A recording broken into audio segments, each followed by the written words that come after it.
I hate the Pyrenees so much. Plenty for Mark Cavendish to hate about today's stage, which means loads for the rest of us to enjoy.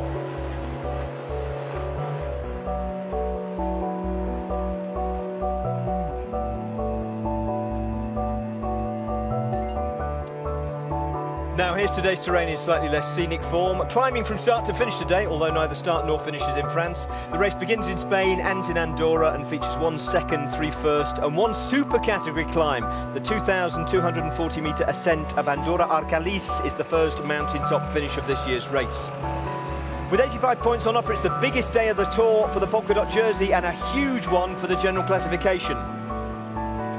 And the GC is now led by Chris Froome by 16 seconds from Adam Yates and Joaquin Rodriguez. They're a second ahead of Dan Martin. Then come the Movistar pair of Alejandro Valverde and Nairo Quintana at 19 and 23 seconds.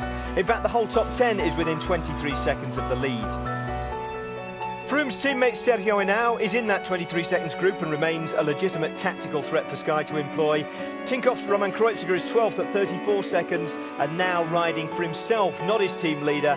Alberto Contador is 20th at 3 minutes 12. Contador, though, did provide a bit of early excitement when he attacked on the very first climb of the day, and Alejandro Valverde went with him. The pair of them trying to get across to a large breakaway group that was already up the road. That didn't last long, though. They were pulled back into the pack by Team Sky. Now, the group is still up the road there, and you can see Thibaut Pinot is in it. He's out looking for mountain points, as is Rafa Majka. Other interesting riders, Nairo Quintana's got a couple of teammates in there, Winner Anacona and Jesus Herrada. Rafael Majka has his teammate Peter Sagan, the world champion, in there, so it's a good group. But the highest placed man on the general classification is Matthias Frank of EM Cycling. He's 31st at 13 minutes 51. So, Chris, this is not a break that's a real threat to the general classification. It's out there for other things. I think so. They're having to go for the stage, but having said that, we've got such a long way to go yet. They're going to need a big chunk of time before they hit the final climb here if they're going to stay away. So at the moment, I think it's all up in the air. And we can see Alberto Contador, after his little jaunt off the front, is already at the back of the race, so things looking even worse for him. Well, we've seen him having a long chat with the team car as well. I don't know what that was about. I'm hoping it wasn't about whether he actually stays in this race or not. There's not a lot for him left to do as a major rider. If he can't win the stage, he's not up there in GC, it must be pretty demoralising. Yeah, he's right next to Cav, in fact, which is not a good sign when you're Alberto Contador. All right, 108.9 kilometres left to race. Masses of climbing still to come. 5:04 the lead from that breakaway group to the yellow jersey group. Let's get over to commentary with David Miller and Ned Boulton. Thanks very much, Gary. What a day to look forward to today. As you've just said, a whole load of climbing still to go. 5 categorised climbs today. Only one of them has been negotiated, and that was the Porta Bonagua. It is now a question of looking at the next climb, and that is at 97 kilometres to go. The Port del Canto, that's when they get over the top of that. So they are now climbing the Cat 1 Port del Canto. And after that, there's an intermediate sprint just before they get into the Andorran capital. All of today's stage is outside of France, starting in Spain and then curving round before heading north into the Principality of Andorra. And then there's the Cat 2, Côte de la Comella, the Cat 1, Col de Baix-Chalas, and finally the out-of-category Andorra Arcalís, which is a monster stage finish. The same one that was ridden in 2009 with great success by a man by the name of Bradley Wiggins. Well, that's not by the name of, that was his name, Bradley Wiggins. And it was the first big day and the first indication on that edition of the Tour that Brad Wiggins could transform himself from a track rider into a GC rider, and a famous day in his development. Mark Cavendish, well, he's in for another battle today, and the news from the race is not good for Mark Cavendish in the sense that he's just lost his lead-out man.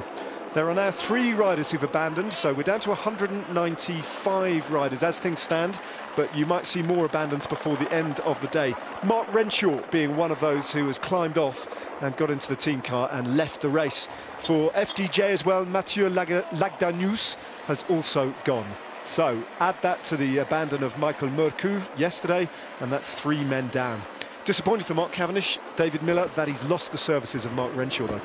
Yeah, I think it will be very disappointing, but unfortunately it's not unexpected. Mark Renshaw, unfortunately, doesn't have the greatest track record for finishing Grand Tours, although he is respected as being one of the best lead-out men in the world. It's certainly, he goes from being fantastic to then disappearing one day, and that happens. Each bike rider has their own physiology, and I sometimes think that maybe Mark Renshaw doesn't handle the big overloads of work that is required for a Grand Tour. And yeah, it's going to be incredibly disappointing for Mark Cavendish and Bernie Eisel and the whole team, because you can see yesterday Mark Renshaw and Bernie Eisel battled through that whole day together in a very cold and calculated fashion, to the degree where they only caught onto the gruppetto 500 metres from the finish line. I was standing there and saw it. I left the commentary box and went across to make sure where that was, and I saw them come across and they were tagged onto the back. Then I only found out a bit later that they'd only caught onto that probably about 50 metres before I got there. So they're pretty amazing. And then so I think Mark Renshaw is going to be a big loss, because Mark Cavendish does rely on him massively. He does indeed. As Gary and Chris were telling us, Alberto Contador has already been up the road today, and so too has Alejandro Valverde. Contador's attack didn't last quite as long as Valverde's presence in the breakaway group, but that was an interesting point at the race when Valverde was up there, who's a genuine threat in the general classification. Then Team Sky were working very hard to keep the gap at less than a minute, because they couldn't allow Valverde to get in the way in a big group like that. And eventually, discretion was a better part of valour for Valverde, and he sat up. And from that moment on, Team Sky sat up slightly once Valverde was back in the yellow jersey group, and the gap has gone out to 5 minutes, which leaves that breakaway group pretty much up to their own devices. What are they all interested in? Well, you've seen the world champion stripes of Peter Sagan there. His finish line is at 46.5 kilometres to go, and that is the intermediate sprint at Andorra-la-Vieille, where he will want to pick up points in the green jersey competition and put Mark Cavendish into more difficulty. It's going to be a hard day for Cavendish as things stand, and he's not going to manage to defend any points today at the sprint, because there are 2 Cat 1 climbs until you get to that point, and that's what Sagan is trying to hunt down up the road. Lots of riders in the 20-man move looking for a stage win, but here is a battle developing, and a really intriguing one, between the 2 men who were fighting for the polka dot jersey yesterday in the breakaway, and they're at it again today. And they are Rafa Majka, who's wearing the jersey, and Thibaut Pinot, who won the first categorised climb of the day, and he is the virtual polka dot jersey on the road. The order of the first climb was Pinot, Thomas de Gent, and then Rafa Majka, who was in 3rd place, and then Steph Clement, the rider you can see there from IM Cycling, Jesus Herrera and George Bennett making up the 6 over that particular climb. And this is 10k to go to the summit. Well, I think it's a long way. Even further. I was just thinking that. I just looked at it, and I've made a mistake there. It's actually 20 kilometres, I think, to the summit. That's how long this climb is. The summit of the Canto is at 87.97 to go. So it's 10, you're right, yep. 10 kilometres to go.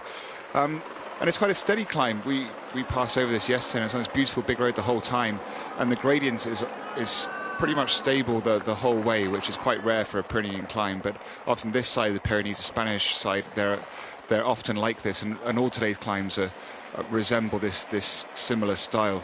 But clearly we've got that battle of Thibaut Pinot, Rafa Majka really going for that jersey and going for it hard. Going that far from the summit is quite surprising. They're not going to wait for the sprint. 2 proper riders have distilled down in the opening week to contest that polka dot jersey, if that's what their big ambition is now, and that looks like that's what their main focus and their target is. Rafa Majka and Thibaut Pinot from here to Paris.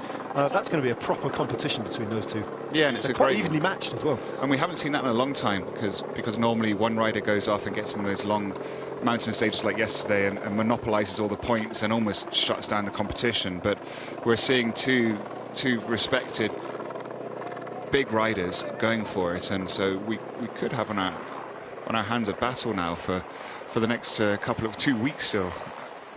But I'd like to go back actually to one thing when we opened to Chris Boardman talking about Alberto Contador going back to his car, and we saw the images of that briefly. I just found that a bit strange. He went back and he didn't speak to a direct sportif.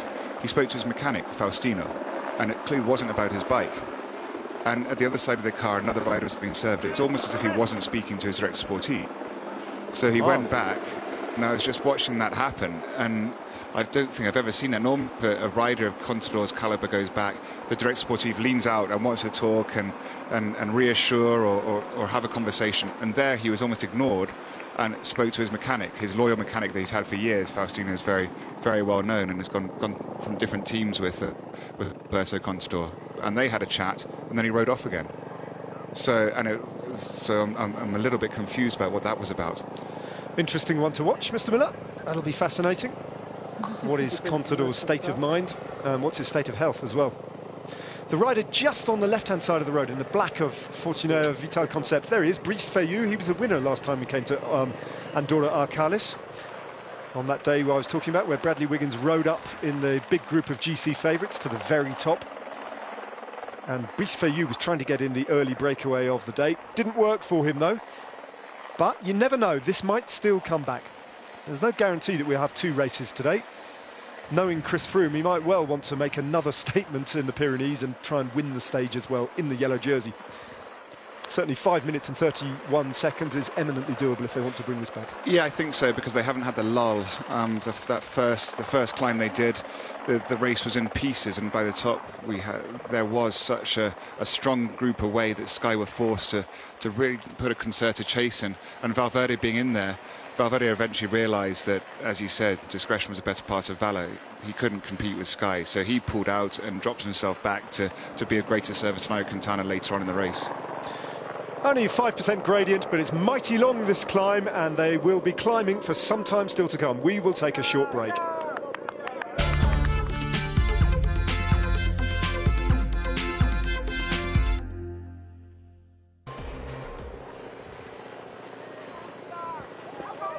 .7 kilometres to go. The breakaway have a 5-minute and 44 advantage, and they have less than 6 kilometres of climbing left on the Porte del Canto, at which there'll be 10 points on offer for the winner, and that will be a battle between Thibaut Pinot and Rafa Majka.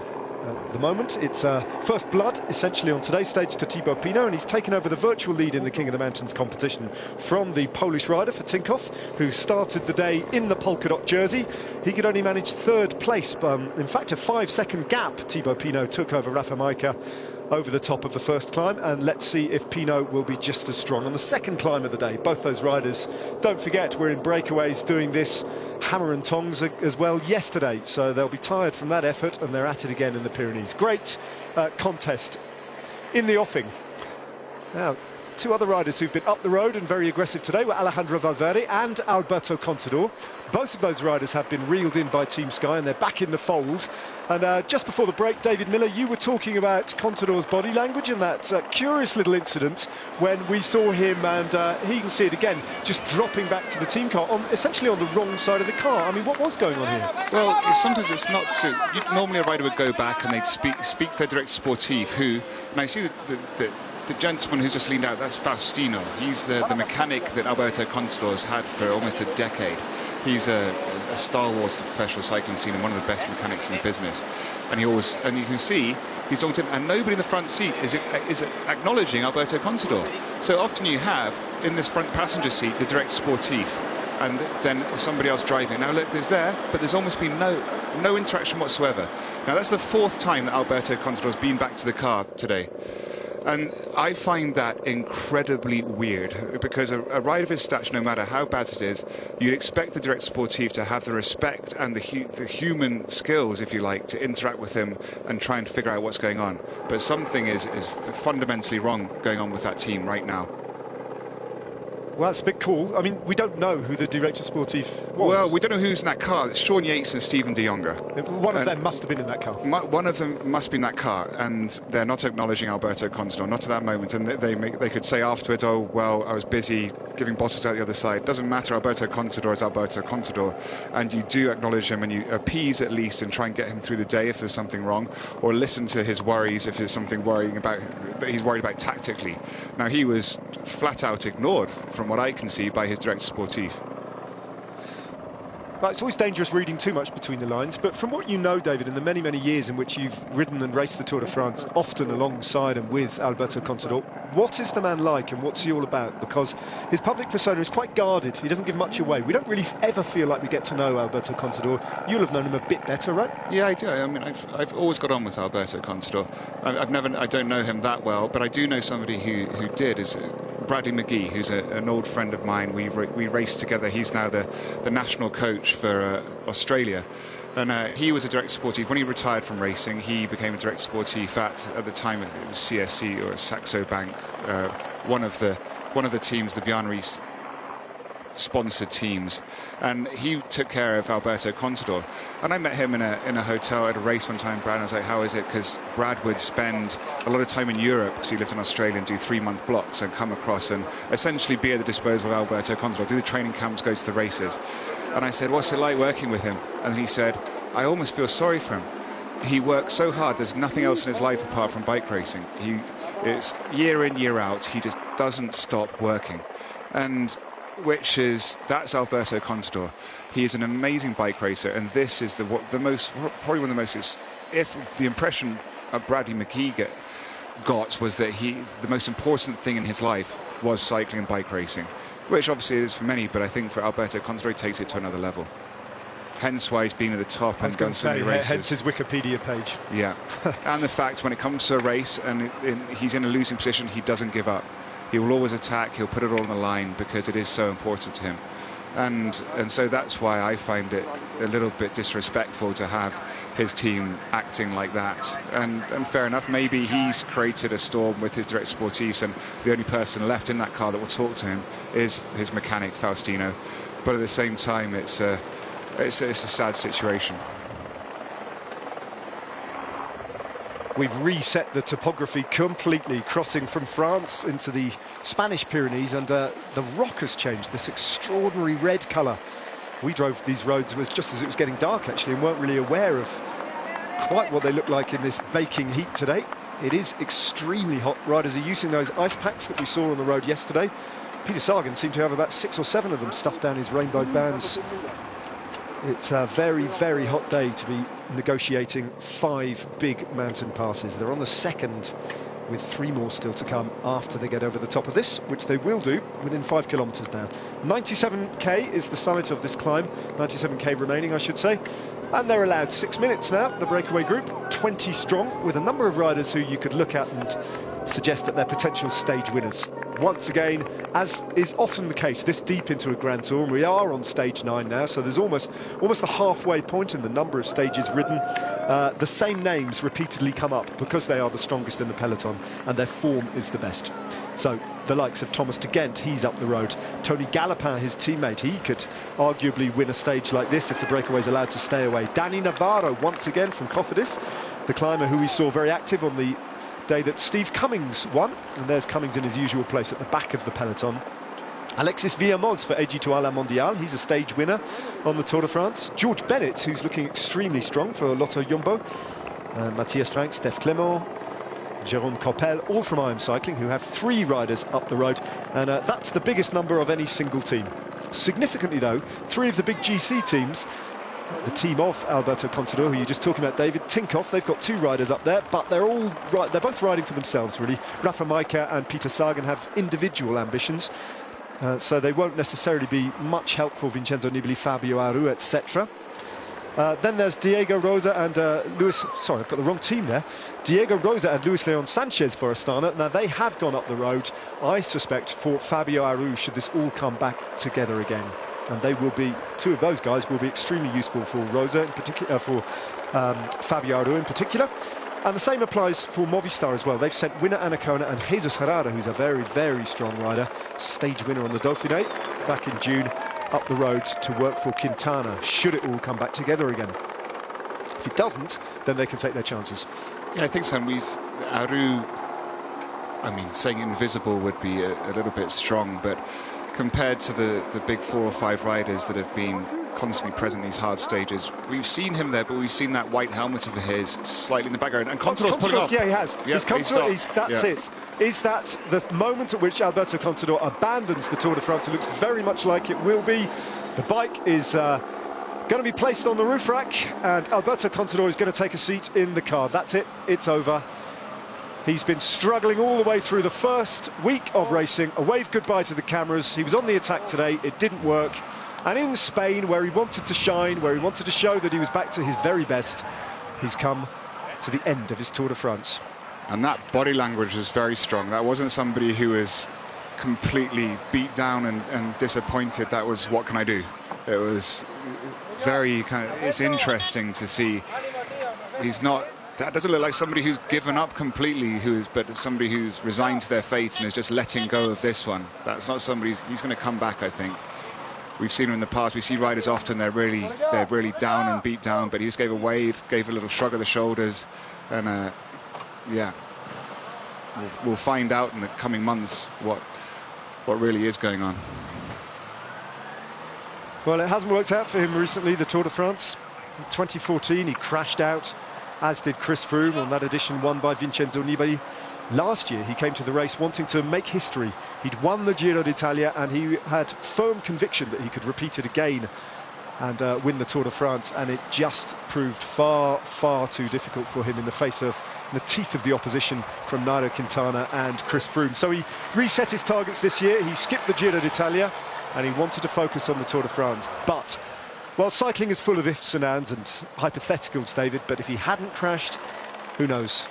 Yeah, I think, but there seems to be something deeper going on, and we'd already seen rumours in the press that tomorrow he'll be announcing the fact that he's signing for a different team, for Trek Segafredo, and the fact that those rumours are already out is quite rare for a rider of his calibre. That's normally kept strictly undercover.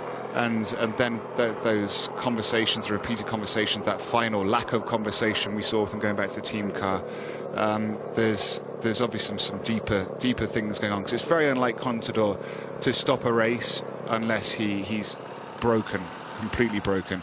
And I think he's stopping there because he's cutting his losses. He's hedging his bets in the future and not going to waste his energy here.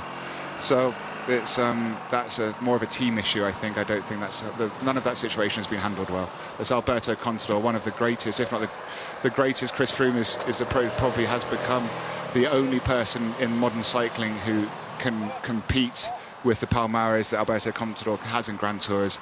And there we have it in the car now is Alberto Contador. Up the road in yellow is Chris Froome. What you're seeing there might well be bad news for anyone who wants to win the Vuelta a España. The likes of Esteban Chaves and Steven Kruijswijk might well have to deal with a rejuvenated Alberto Contador. But for Chris Froome, it's one less man to worry about, and a big player has just abandoned the Tour de France, the fourth man to go home. 3 on the road today, but none bigger than Alberto Contador. David, in the interests of completeness and a rounded debate, no discussion about Alberto Contador should be completed without referencing the fact that he served a 2-year doping suspension. And for that reason, he'll never be to most people's, or many people's, taste. Some people have dismissed his Palmares utterly on the basis of just that. I mean, it's just one of those situations. Everyone has to work out their own place on that spectrum of credibility in terms of his career. But from what you know about Alberto Contador, since he returned from that doping suspension, have we been watching a clean athlete? Only he knows that. But do you think his performances have been credible? Well, I hope not only he knows that. In theory, the UCI know that, and the UCI are the people who do all the testing. They run the testing. So does the Spanish anti-doping and WADA monitor all that. And because of his past, because of having served a doping suspension, being banned for 2 years, when you come back, you're comprehensive. You're almost more tested. You're more tested than anybody else. It's called target testing. So he'll have gone through target testing. And unfortunately, it's a sad fact of the sport. I served a 2-year ban as well. There was a generational shift between I think what the cycling is now to what it was. And there's a conversation, and look, this is what we're saying, Frank Schleck. So that's the team that apparently Alberto Contador is going to. So already the relationships are being built. So these are the things that happen. And this probably explains why the Direct Sportif wouldn't speak to him, because they were ignoring him, because he's no longer a team asset for regards to the future. He's gone. He's already gone. Yeah. And so we're seeing with these images that's painting a picture of the situation, not just beyond the bike race, but his future professional career. And like you'll see here, little wave, little sort of shrug. What she does, this little thing here, like, oh, what can I do? And that's quite a weird thing to do. So, well, it's interesting that he chose to abandon. Well, he didn't choose to abandon today. Of course he didn't. He was on the attack. But it's an interesting coincidence that it's happened in Spain. The public still adore him here. They still celebrate the three greats, if you like, in the Tour de France here that we're watching. One of them might win today. Two of them might still win today. Alejandro Valverde and Joaquim Rodriguez and Alberto Contador. Those three have been such a fixture of Spanish cycling at the highest level for, 5, 6, 7, 8, 10 years between them. And the next generation, well, obviously Mikel Landa is a big star, but it's hard to see where the next great will emerge, and that's they really are. That really was a talented generation. And we most certainly, and going back to conclude what we were talking about, the fact that we have to confront the fact that Alberto Contador has served a doping suspension, as had Alejandro Valverde, as have I, and there are other riders in this peloton. There was a generational shift in the last few years from some of us were brought up in a peloton where that unfortunately was part of the life, and thankfully not everybody did it. Some of us made mistakes, but those riders that have come back from it and served suspension and come back into the modern peloton, I believe Contador, Valverde, and I know I did, came back and cleaner than I was one of the people that pushed through the non-injection, the no-needle policy. I pushed that harder than anybody when there were people that didn't dope, said it was fine to use intravenous drugs, etc. But now the peloton is one of the cleanest sports, one of the absolute cleanest sports, and the data proves this in all endurance sport in the world. Still got 1 kilometre to go of the climb, so the signage on the road is slightly out of sync with the graphics that you're seeing on the screen. And here's another climber who's battered and bruised, like Alberto Contador, though. Unlike him, he's still in the race. Pierre Rolland didn't fall off his bike yesterday, but seemed to have collided with a wall and just scraped off his shorts and a little bit of his elbow too, as you can see by the strapping. The Andorran flag being held high. We're not in Andorra just yet, but by the end of today, we will be. Just as we were in 2009, and there's a wonderful shot of the 194 strong peloton, minus the 20 riders up the road, of course, and this man who's gone back for medical treatment and the rolling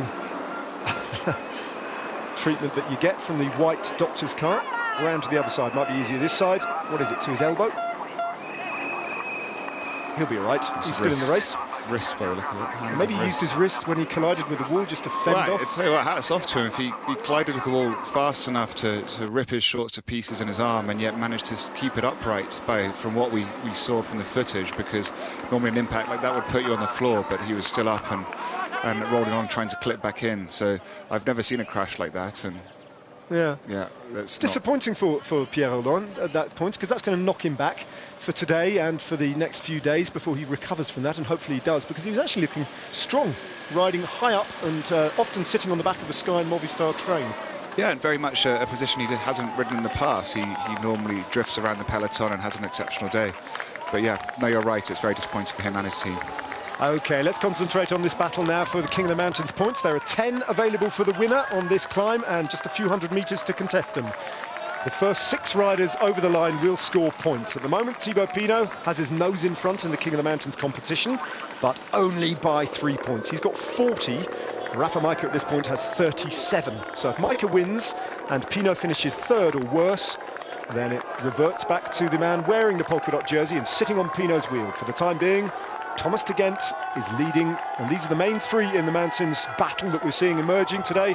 De Gendt is doing the work, and, well, Varo further back. Majka's just dropped off there, so he's not battling this one. Can't do it. So Pinot once again, full-on effort for Thibaut Pinot to get past the Belgian. I don't think he's going to do it. De Gendt hangs on, and, oh, does he? Where's that finish line?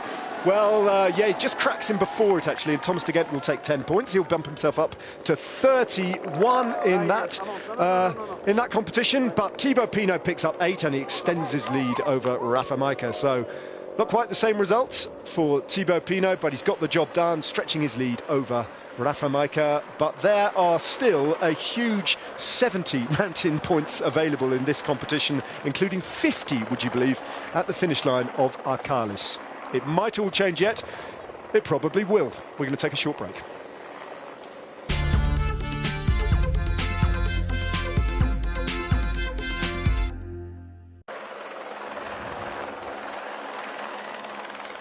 Welcome back. If you're just joining us, there are 91 kilometres of racing left. The breakaway has 6 minutes and 30 seconds over the yellow jersey group, being controlled by Team Sky. There's a battle up front, and it's between principally Thomas de Gendt, Rafa Majka and Thibaut Pinot, who are in the breakaway for Mountains points. Thibaut Pinot, at the moment, has a 5-point advantage in the King of the Mountains competition over the man wearing the polka dot jersey, and that is Rafa Majka. Pinot's finished first and second over the first 2 climbs today.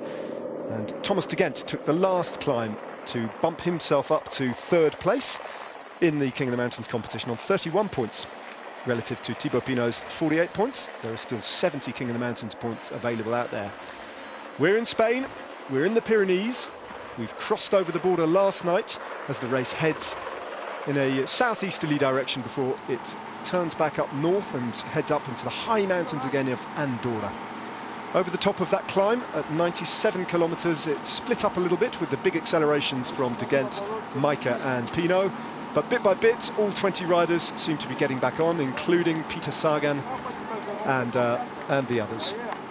A lot of descending now before eventually they start to hit a slow grind uphill, and there's an intermediate sprint that Peter Sagan is interested in. That's why he's in the breakaway, and there are points for the green jersey competition, 20 there available should he win it, as the main field goes over the top of the second climb of the day.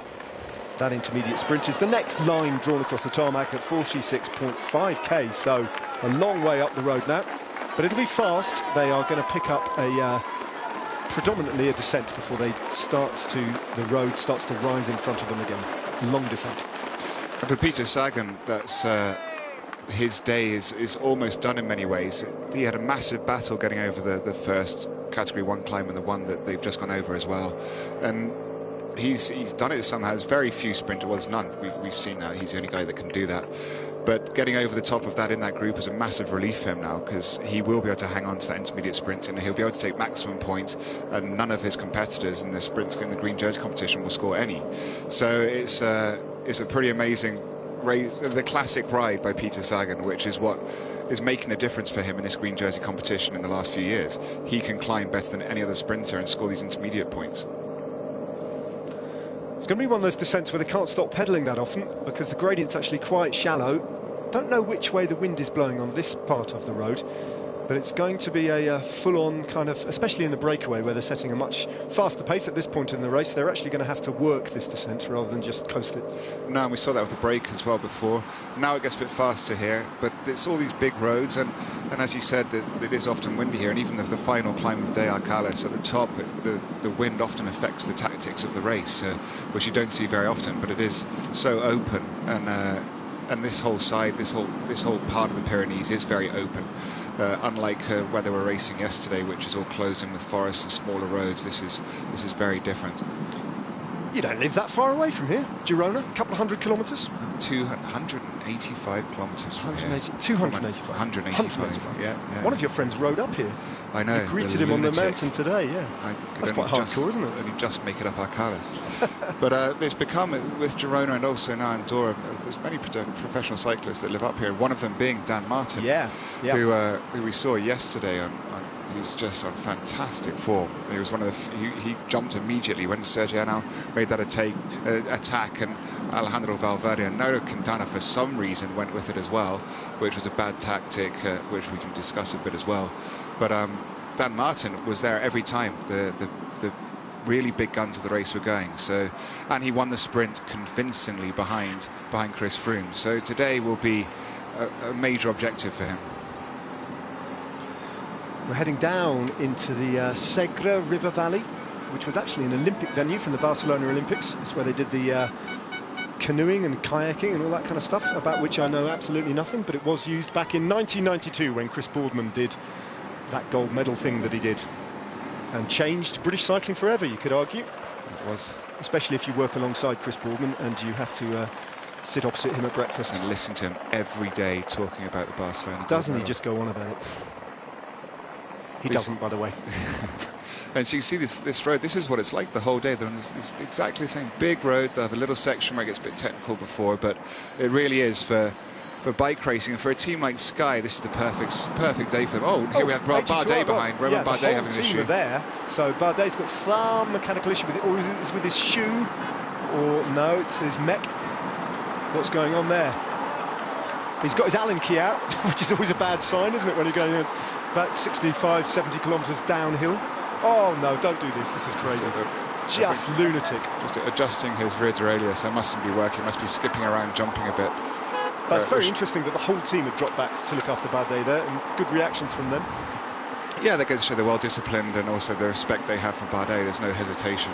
So it's but yeah, that's if it's the rear derailleur, if it's slightly out, which can happen, then it's just like a half a twist of the bolt, and it resets itself. It gets it in line. Even if the electric, sometimes you have to just get it just slightly. Just seeing how it shifts until he's happy, which he still isn't, I don't think. And then, unlike many teams, they're on mechanical shifting still. So a lot of the teams have electric. You can hear him clicking through the gears, just making sure it's all in line. Because no, he's not quite right yet. So that doesn't happen often, because what can be many times the cause for that is a slightly stretched chain, which you'd never expect a professional cyclist to have, because it would they change chains on a regular basis. The stretch chain then wears down the block. The block could be the sprockets which is on can be slightly worn from a stretch chain. But those are things you'd expect from a training bike, not a race bike. So if it happens on a mechanical derailleur, then it's a simple bit of cable stretching, or it's been knocked. But again, it's quite a rare occurrence. Now with the electric gears, they just hit buttons on it and it resets everything and does what they call the crash remedy. I never really quite got it. Ryder Hesjedal tried to teach me how to use it. I never quite got it. but yeah, and the old school, that was old school mechanic, where you mechanical gear shifting, where the cables and bolts. Now it's all electric and digital.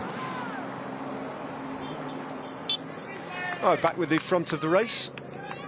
Tom Dumoulin is one of the riders up the road. Rafa Majka, Diego Rosa from Astana, Luis Leon Sanchez. They've got two riders there. Scarbu Gromay, nowadays of Lampre Merida. They've got two riders, and one of them is a dangerous man as well if this break stays away. 6:27, their advantage. Rui Costa, he can win a stage like this. Yeah, he's been a little bit invisible. We'd expect to have already seen him very much on the stage where Steve Cummings won. That would have been a perfect stage for Rui Costa. And he'd been attacking a lot on that stage. Yeah, it just hadn't been no way near Steve Cummings regards the clear performance that Rui Costa, when he's there, he does always ride in a very negative fashion, but which has very positive results. He won't ride with people. He's very tactical. Contrary to Steve Cummings, who most of the time is like that. He's very passive in the peloton, but when it comes to a breakaway, he's very proactive. All right, they're through the feed zone. 84.2 kilometres to go on today's stage.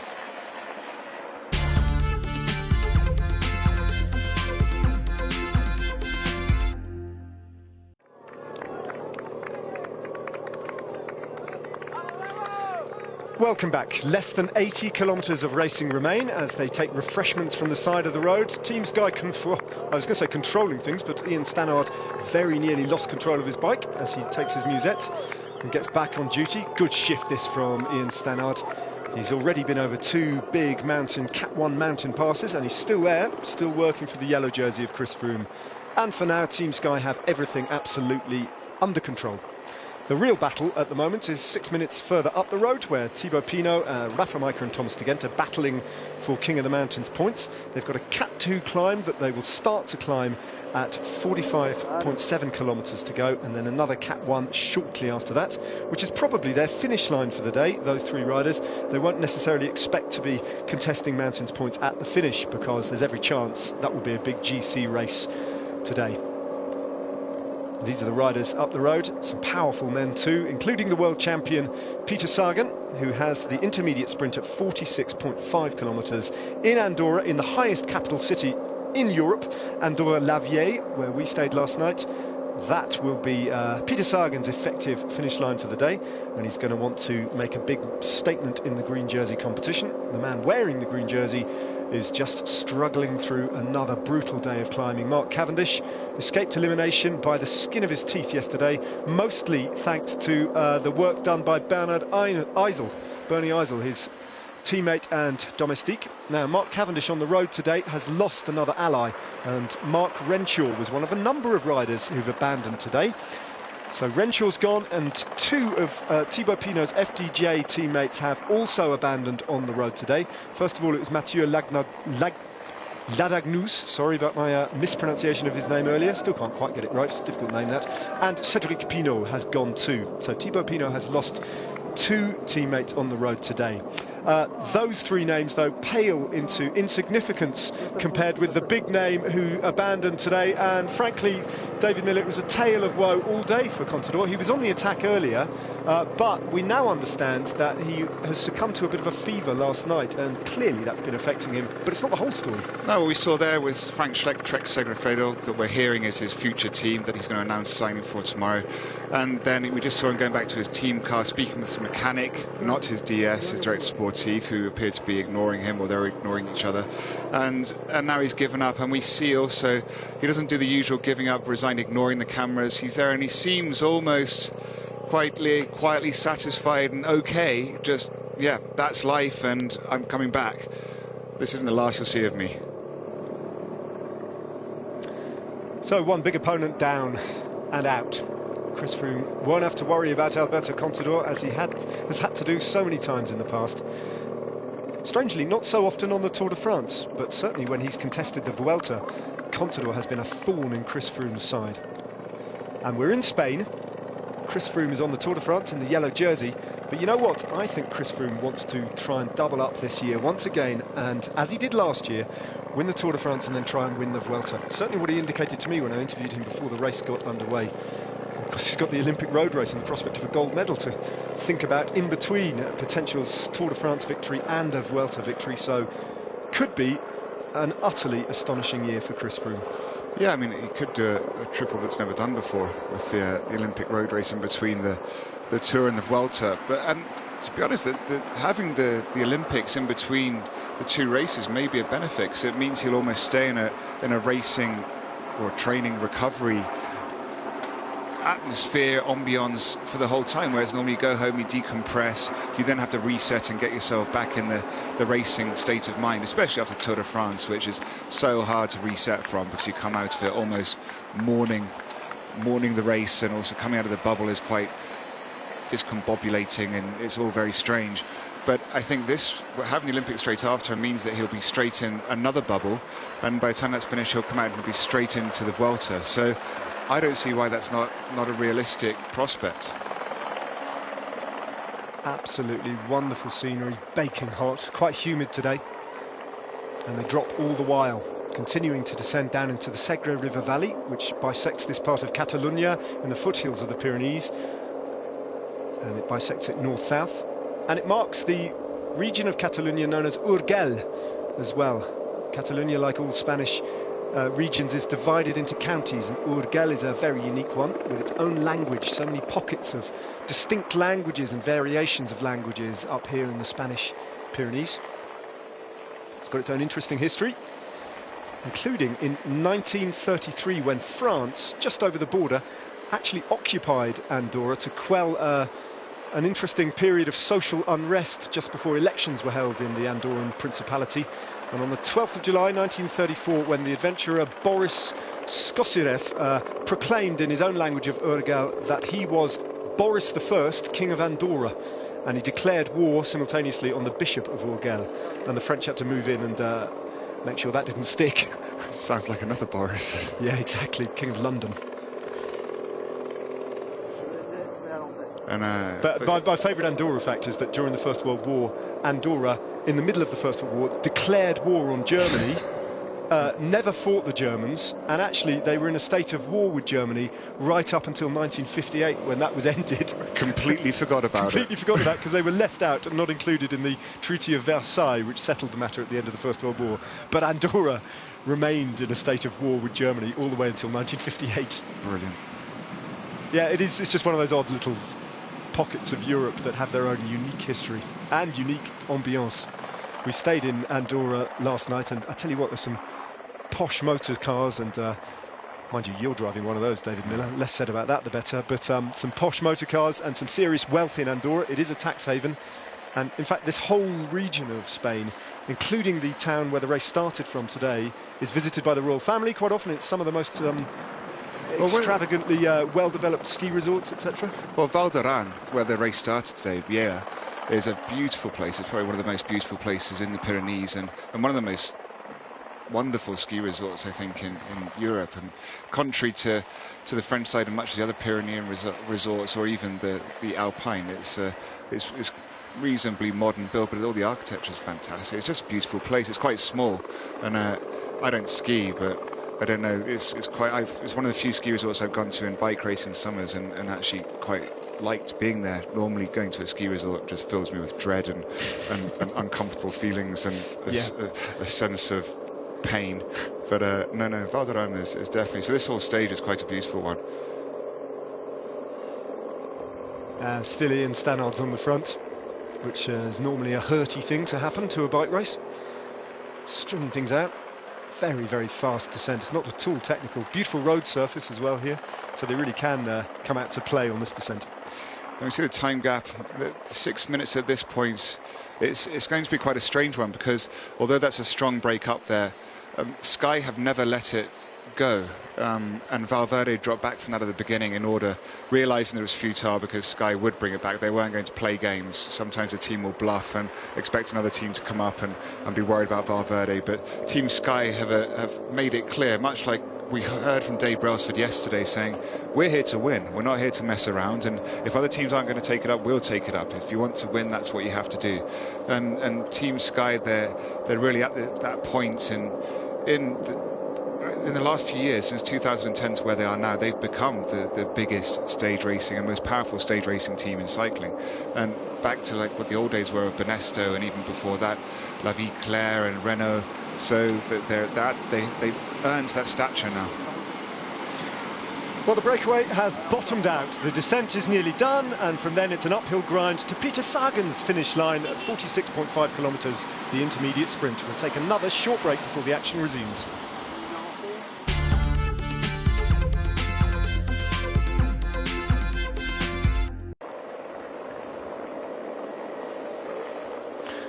Welcome back, and right on cue, the breakaway's advantage just nudges under 6 minutes for the first time in a while. They continue to descend, that is the yellow jersey group does. Meanwhile, the breakaway group of 20 riders are beginning just to climb a false flat up to the sprint in Andorra-la-Vieille, the capital city of Andorra. They cross the border fairly soon into the Principality. In fact, 3 kilometres until the border is breached for the breakaway group.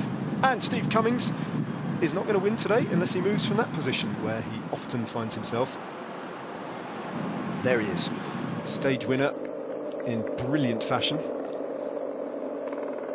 Already on this race, which is turning into an extraordinary Tour of Triumph for British cycling in all its many facets these days. It used to be reliant so heavily on the performances of Mark Cavendish, and your good self, of course, David Miller, latterly, but Mark Cavendish's extraordinary run of success from 2008, 9 and 10, and then the Bradley Wiggins years, I should say, then handing over to Chris Froome. But then this ability that British cycling has now to produce these outliers, riders like Steve Cummings and Adam Yates, who's really caught the eye on this edition of the Tour so far. And where's the white jersey as the best young rider today, still riding high in the general classification and nursing his injuries from having that inflatable arch collapsing on him. I went past the Flamme Rouge inflatable today and I looked up and actually for the first time contemplated what that might have felt like to have that thing drop on you, and it's not insubstantial. No, it's big, and it was so out of the blue. It's most crashes you can anticipate, you get a split second to work out what to do because it's something you've seen before, but that came out of the blue.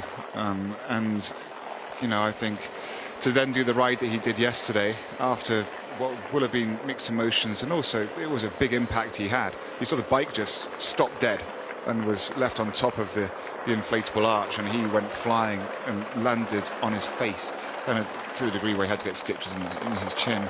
And then yesterday we saw him riding a very clever but strong race. He just sat at the back of the group and people get dropped and he'd pop round them, which is a very, very difficult thing to do, which goes to show the form he's in and the physical strength he has. We've seen that the last few years, but he's still a young guy, and I think that's, oh, you see what's happened here, it's just split off the descent. That's why he has to be placed. That was coming off all those switchbacks and through the roundabout. It's just caused little breaks in the peloton, nothing to worry about, but those people at the back are just going to have to work a little bit harder than those at the front who are already back in the wheels and soft pedaling away. But no, so Adam Yates, I think it was an exceptional ride by him yesterday, and it's going to be interesting to see how he backs up again today. And as you're saying about British riding, he came from that system, but he actually wasn't. Well, he didn't. Really. No, That was the his interesting brother, thing with Simon, his identical twin brother, was part of the British Academy program and development talent program, and Adam didn't actually make the cut, and he went with the Dave Rayner Fund and did it his own way. But you'll see, it's the talent and hard work has shone through, and often those decisions made at teenage years, they're not life-changing. You can redeem it, you can fix it, and Adam Yates is a prime example of that. Just because he didn't make the cut as a teenager, now look at him. He's considered to be the best young rider, essentially in the world at this moment in time.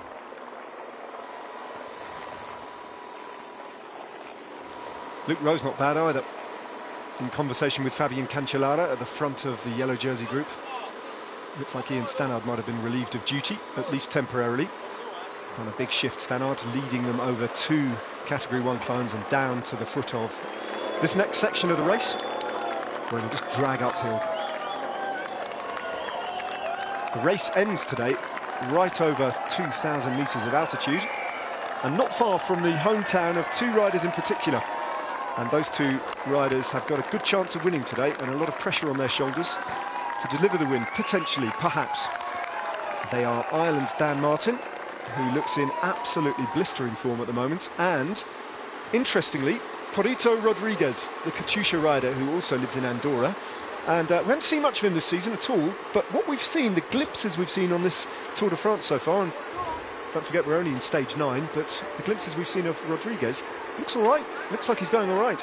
No, he's there. He's not omnipresent. We're used to him being very much at the sharp end of the race and being attacking and being one of the protagonists.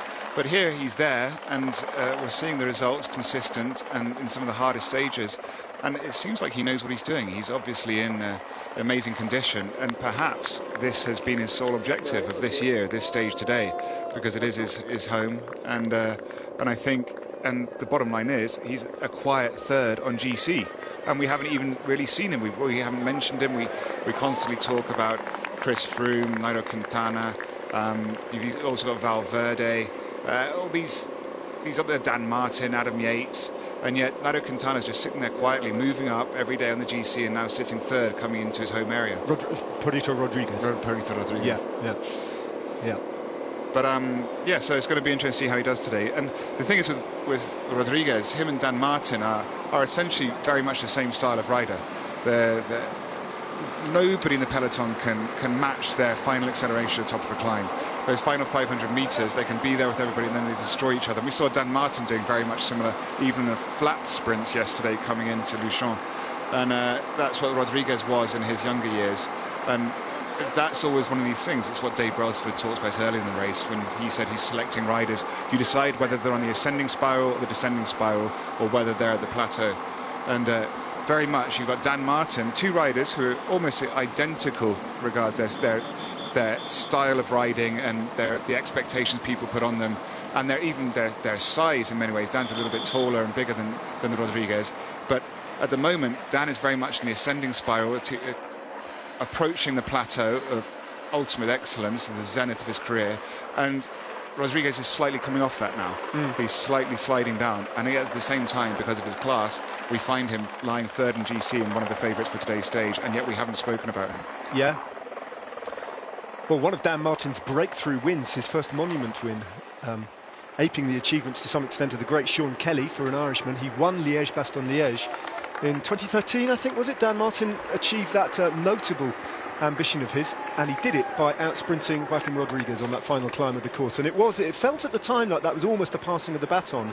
But, you know, Rodriguez is still there and can still deliver, but you're right, they're so similar. And they must be sick of the sight of each other, actually, because they are constantly battling each other on similar stages of Grand Tours and on the monuments. It's amazing. Each one of them is the nemesis to the other, because they are so perfectly matched regards their their abilities, they often find themselves battling each other and only each other in races. So what's Dan Martin doing moving to Andorra? where Rodriguez lives? He's just ruining it for him again. As if they don't see enough of each other. Now he's the greatest cyclist in Andorra. Yeah. So it's just become like that. And we used to joke about it. It was often the way. They were just getting first, second, taking a leader's jersey off each other. That's what they were like. But the breakaway's getting a bit further up the road here. 7:30, and there is Rodriguez, the man we were just talking about, in conversation with Fabian Cancellara. Looking fresh, looking up for it, looking relaxed. Mind you, he always does. He's that kind of character. He is very relaxed. He's very funny as well. I've always heard of teams who've had him on, and they say that he's so great for team morale. He gets knocked down, he gets back up. He's always joking around. He's always smiling, and you know, that's a great asset to a team beyond the actual pure results. Yeah, riding for Katusha these days. Rodriguez. Luca Paolini as well plays a similar role in the Katusha outfit of being the joker in the pack, and Rodriguez. There is a lot of team spirit about Katusha, always has been. No, I just noticed 7:45, it's gone out very quickly. So the breakaway have actually, well, it was right under 6 minutes when we saw them a few minutes ago, and now they've been given or handed or taken, or maybe a combination of all of those things, almost 2 minutes. And is that of some significance, David, with 61.7 kilometres to go? A little bit, because they'll make a decision, Sky, how they've been riding hard all day now. They had to defend on that first climb, then set a stabilising pace for the middle part of the race. And there's Steve Cummick going to catch a glimpse of him, not last wheel. And there's Greg Van Avermaet, the ex-yellow jersey with Rohan Dennis, an exceptional rider in his own right, who our record holder last year. But what we actually, that's Greg Bookwalter, I think, nice too. But what we have with those riders and with Sky especially, they've got to make a decision with a team like that. Do we go for this stage? And they'd have kept it at that pace for a while to see if they could wear down that brakes, just see if they could crack it slightly and force them to psychologically give up a bit and think, well, Team Sky are chasing. And maybe they've got to the point now, they've made their calculations and decided we're better to save our energy, let's leave it, let's not chase the stage win. Although it is still in grass, they might want to see if Movistar want to now put it down, and that could be the possibility as well. They say, we've been stabilising for this long. Now, if you want to go for the stage, you guys have to start chasing and put the hard graft in as well. 8 minutes now. Is it near 60 kilometres to go for the breakaway? 8 minutes is a decent advantage. Plenty of climbing still to come. A Category 2 Côte de la Cormeilla is a 4.2 kilometre climb, but it's steep, 8.2%. After that, there's the Col de... And David, I'm going to bow to your better Catalonian knowledge here. Col de... Hang on, let me see. Baixales. Baixales. Col de Baixales, and that's 6.4 kilometres in length, and it's 8.5% average gradient. And then the big one, the out-of-category summit finish up to Arcales. Is Chris Froome going to try and win the stage? And who could stop him doing that? Well, you would point the finger straight at Nairo Quintana, but the confidence with which Froome is attacking this race was demonstrated with ferocity on yesterday's unexpected attack on the descent. And that tactic that they employed yesterday of bluffing for King of the Mountains points was brilliant. Well, I think so. Just explain how it worked again, David. It was so clever. Well, it's sort of happening. The riders were away taking the mountains points. We saw that battle going on, and that was one race that was happening. So we had Thibaut Pinot and Rafa Majka up there really sprinting against each other, and behind you had the peloton being led by Sky. And instead of just rolling over, which you'd expect, Chris Froome would go to the front and take the points. And we were a bit surprised by this, and we thought, well, at first the initial reaction was, oh, maybe he wants to win the jersey again. That would make sense. He won it last year. The Catalan flag's there on the left. You can see that's a recent flag. There's the star in it, means it's the independent flag. Before, it used to just be the red and yellow stripes, and it's only in the last 3 or 4 years that flag was only brought out once a year for Independence Day, and now it's actually used commonly all the time. So the changes that are going on in Europe, I think, that's very much indicative of it. But going back to what you had with Chris Froome, so we know he won it, which was very rare. Last year he won the yellow jersey and the best climbers jersey. And so him taking the points, people are like, oh, he's going to do it again. He's feeling so strong. This is such a show of confidence and power.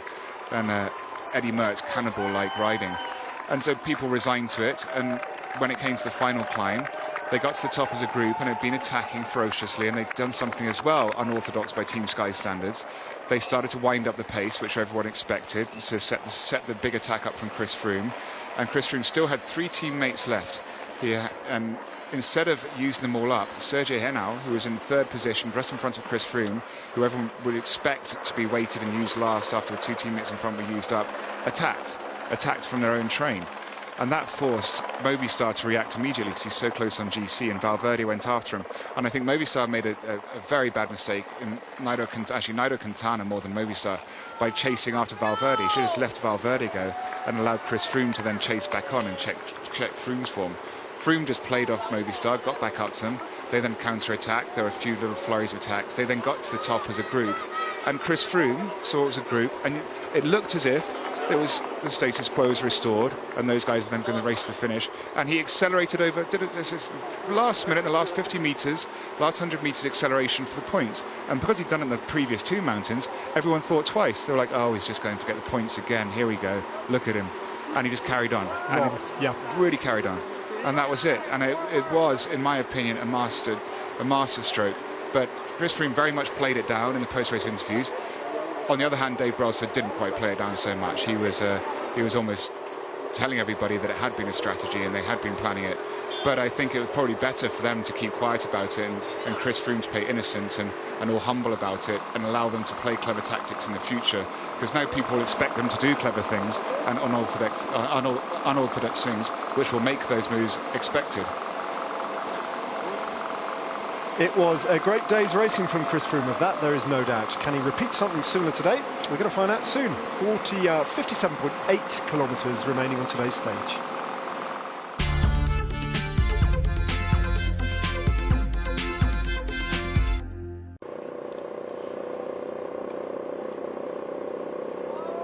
Welcome back. There are 8 kilometres before Peter Sagan in the rainbow jersey, unzipped in the baking heat. They've just passed into Andorra. Will get himself an opportunity to take 20 points and a huge leap up in the green jersey competition.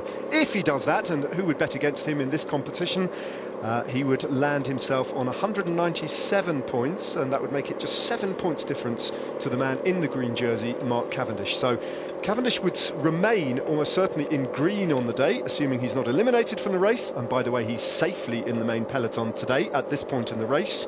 But Sagan would be a live threat. He's got himself in the breakaway, and he is looking to take maximum points at the only intermediate sprint of the day.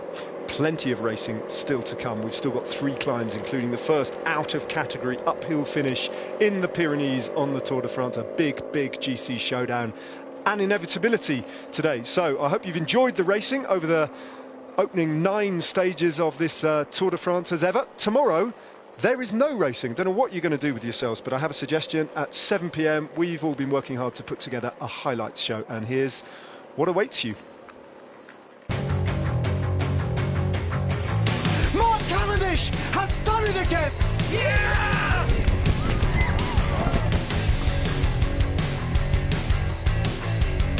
I'm used to having 10 microphones shoved under my face.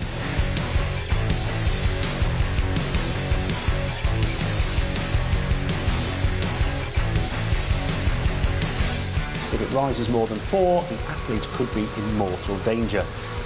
Don't worry about that, George. And there's the heat gun we can see. So this is one of the new devices UCI are using. They're just making sure Steve Cummings doesn't have a motor.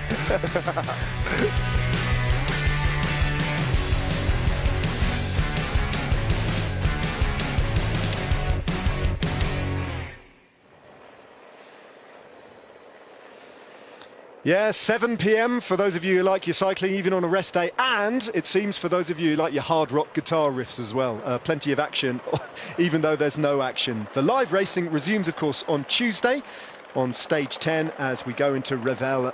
We're live on the air from 2 p.m. and it'll be another opportunity, we hope, we expect, for Mark Cavendish to look at a stage win. He is somewhere in that peloton. the green jersey. Just caught a glimpse of him last time we saw the camera at the back of the peloton, and he's having a much more comfortable day with 52.8 kilometres remaining than he was having yesterday. So that's an indication that the pace is perhaps not as high as it was yesterday. Mind you, the racing was flat out yesterday, David. Well, I think that's what happens as well. This is the third big mountain stage, if you like, and the fatigue sets in everybody. And I think the peloton, they kind of find a way of, and you have to remember as well, which we didn't get to see, was the first hour of racing up that first Category 1. They raced so hard up there, and I think an order was found pretty quickly afterwards after the descent, and this group eventually made it free, but the peloton then all regrouped. Team Sky kept it under a stable pace, and that allowed the groups that had been dropped to chase back on and make it. And the big roads and the sense of the overall gross fatigue at this point, I think that actually, although it's the third day, it's causing less damage than it did yesterday. So the breakaway have passed the border into Andorra. The peloton haven't yet. They're still in Spain. They are in the Principality of Andorra, and just a few minutes ago we saw a helicopter shot of the beautiful Cathedral of Sainte Marie in Urgell, or La Seu d'Urgell, this region of Catalonia, just on the Spanish side of the Andorran border. We call Andorra a principality, David. There are a number of different princes nowadays. One of them is the bishop of the Cathedral of Sainte Marie in Urgell, and the other, and this is interesting because I didn't know it, is François Hollande, the president of France, is also a prince of Andorra. Ooh, that's interesting. It is quite it's reasonably interesting. Yeah. If that didn't float your boat, maybe this will from Matt Rendell, who's got a story about Jacques Anquetil and the Andorran connection. Yes, indeed. Well, I'll tell you what, Princes of Andorra, what about Julio Jimenez, who won the Andorran stage of the 1964 Tour, stage 13, by a margin of 8 minutes and 52 seconds. That's the stage win. The following day was a rest day, also in Andorra, like we've got tomorrow. Jacques Anquetil was second in DC at the time, competing, of course, to win his 5th Tour de France. Famously superstitious Anquetil, and a fortune teller called Belline had predicted in France Soir that Anquetil would die in the course of stage 14. I beg your pardon? That he would pass away, that he was would the prediction they made in the cease to newspaper. be. That's the prediction they made in the newspaper. This is harsh. France, Ned. This is France. So he locked himself in his room for most of the day, and his manager... yeah, it's taken a dark turn this stage. And his manager coaxed him out to a reception organised by Radio Andorra, where Anquetil got food poisoning. And No. it's true. He started hemorrhaging time the following day to his great rival Poulidor, and Gemignani came alongside him in the car and said, "Jacques, if you're going to die, do it here, man, and not next to the broom wagon." At which point, Anquetil descended into thick fog and emerged next to Poulidor and went on to win the Tour. You see, so it had a happy ending. And he didn't die. I'm still trying to come to terms with the socialist French president being a prince of tax haven Andorra. Matthew, that was brilliant. Any more like that? No, you're shaking your head. Wonderful. The great Jacques Anquetil, and food poisoning in Andorra, opening the door for Raymond Poulidor to win the race, and of course he came back and slammed it firmly in his face again. The eternal second. Now, this is an interesting phase of the race as we see Peter Sagan beginning to wind himself up to try and get himself 20 points in the green jersey, just 4 kilometres away from that point. But further back down the road, the gap's almost 10 minutes, and that's because Team Sky are almost goading other teams into contributing to the chase now. They're not that bothered. No, and I think they did their part of the race. They controlled it all at the beginning. They let the move go that they wanted. And that is the move that we see up the road, which includes Peter Sagan. And now they left it there at 5-6 minutes, almost saying to the other teams, Movistar, they were setting it up. If you guys want to go for the stage, we've done the graph. You take it now, and you finish it off. And nobody's taken it on. So teams, VT, who had a crash early, you can see his jersey's ripped off on the first ascent. He came down. And Team Sky, it's almost in their interest now. This is actually perfect for them. This makes their race easy. There's no real threat up the road. And no other team, no BMC or Movistar or Etix Quick-Step are taking control. So they're like, well, fair enough. You're lost. We've got the yellow jersey. Now we'll just ride her in and keep it stable and do a defending race for the yellow jersey rather than chase the stage. If the other teams want to win the stage, they have to do the work to do it, to bring back this move. 20 riders in the breakaway, including the world champion. Thomas de Gendt has got some points in the green jersey competition because he's been featuring in breakaways. He's on 48 points, so he's a minor player, down in 13th place. Peter Sagan sits in 3rd place in the green jersey competition on 177 relative to Mark Cavendish's lead of 204. 20 points available on the line. So I wonder if de Gendt will have a go to try and get himself some green jersey points. He's been competing for King of the Mountains points today, though. But he's the kind of rider who, when he gets in a breakaway, makes it tell and tries to get everything possible out of the occasion. There's Mark Cavendish in the green jersey, just slipping out of your shot. So he's safely in the pack. And there is Dan McLay. He'll have another opportunity in the coming week as they head from the Pyrenees into the Alps to show what he's all about in the sprint. He'll be brimful of confidence, and he has survived intact over these mountains. So too is Marcel Kittel. And it's interesting now, Marcel Kittel is on domestique duty almost today because Dan Martin, who has serious ambitions of a GC race and making a statement on GC, protecting his position or even gaining time in the general classification, and should it all come back together, a stage win, he hasn't really got a team built around him. Most of that team is built around looking after Marcel Kittel. But I think Kittel's the kind of rider who will try and do his bit for Martin today. Well, I think any good team does that. They rotate the roles. And you can see here they're coming in, they're crossing the border. That's all the Catalan police, the Mossos d'Esquadra, all lined up and handing it over to the Andorran. But the gendarmes, the French police, always get to stay with the race, actually. They kind of get that privilege. They get a pass, don't they, for the day? Yeah. But yeah, so in any healthy team environment, the roles are rotated. So although Marcel Kittel won't be able to do much to help Dan Martin in regards to setting him up for or chasing down the break, he will be able to get bottles and generally be there to help him positioning.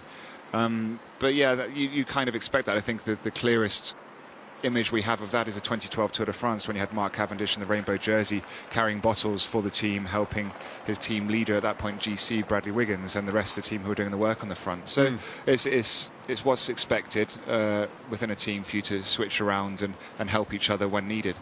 Of course, that favour in 2012 was returned on the final day. Stage 21 on the Champs-Élysées when the yellow jersey of Bradley Wiggins took Mark Cavendish through the Flamme Rouge. He did the penultimate turn on the front, trying to set things up for Mark Cavendish to deliver his sprint on the Champs-Élysées, which of course he did. And that was the last time that Cavendish won on the Champs-Élysées. 2013 and 2014. It went the other way. It went to, well, it was Kittel, wasn't it, in 2013, and Kittel in 2014. It's and Greipel last year. Yeah. I can't remember. It certainly wasn't Mark Cavendish. I have to look up. But you see, now these roads, although they're big, it's very difficult to see. It's this is dragging the whole time now. The only bit of the flat they've really had today was that build-up into crossing the border, if you like, just about 10 k's before now. Now this is dragging the whole time, and they're going to go into a climb that will just go sharply upwards, descend up, descend. It's brutal, if you like. It's a horrible. When I was racing, always disliked going to Andorra because although the roads are big and it all feels quite safe, etc., it was just so difficult because it was so heavy and it was always a stage finish, so you came in there tired already. And I think we'll see a war of attrition for just people popping out the back constantly, because that's how this race normally goes. And in Arcalis, it's very rare that you see an early attack at the bottom. It generally is down to a very small group before the attacks happen. Andre Greipel won last year on the Champs-Élysées. So Germany have won the last 3. Mark Cavendish will be thinking about Paris. Will he get there, though? Well, he got through yesterday, and that was a big test. It's interesting that Katusha, which we've been talking about, Joaquim Rodriguez, that they haven't actually put the work in to bring this back. They've let it go. And that was probably one of the teams that Team Sky would have anticipated contributing to the chase and really trying to bring this back, and yet they've done nothing. Now, of course, Peter Sagan has one teammate in this breakaway move as he just veers out to the right to have a look at what's going on in the line. That'll be in positioning. Look, he's already getting for the sprint, so he pulls out from third place, is too far forward. He wants to win this sprint, so he's going to choose the wheel that he wants to sit on, that he feels is the most likely to go for the sprint and set it up. He's creating his own lead out, so he's dropping back there, he's positioning, he's finding out, because this is his finish line for the day. Every move he's been in, because he's been in a few from the first climb, has been about getting in a break that will take him to this sprint and get the point. So you can see guys getting in their drops, you see them position themselves, changing their hand position, the speed's picking up slightly, and there so the first 4 or 5 riders, they're all in their drop bars. The guys behind aren't, they're not interested, but you can see the guys at the beginning. Look at Sagan checking around. This is his finish line for today. If he doesn't win this, there's something wrong with the world, surely. I don't know who's going to compete against him, really. He keeps moving out and looking around. He's going to go do it. Super confident. Yeah. 200 metres to go. I don't think anyone's going to bother, are they? This is Peter Sagan's intermediate sprint. Thomas de Gent's trying to get on terms with him, but Sagan is almost coasting over the line, and he's going to take his 20 points. So that wasn't the hardest sprint that Peter Sagan will ever win in his life. But that said, if that looks like an ordinary achievement for him, it bounces him right up into second place and breathing down Mark Cavendish's neck in the green jersey competition. And actually, over the course of the 140-odd kilometres that have preceded today's race, he's had to really do battle. First of all, to get in the breakaway, but also to survive the climbs and then be part of this. Yeah, although that sprint may have looked quite easy and effortless, he didn't even need to get out of the saddle.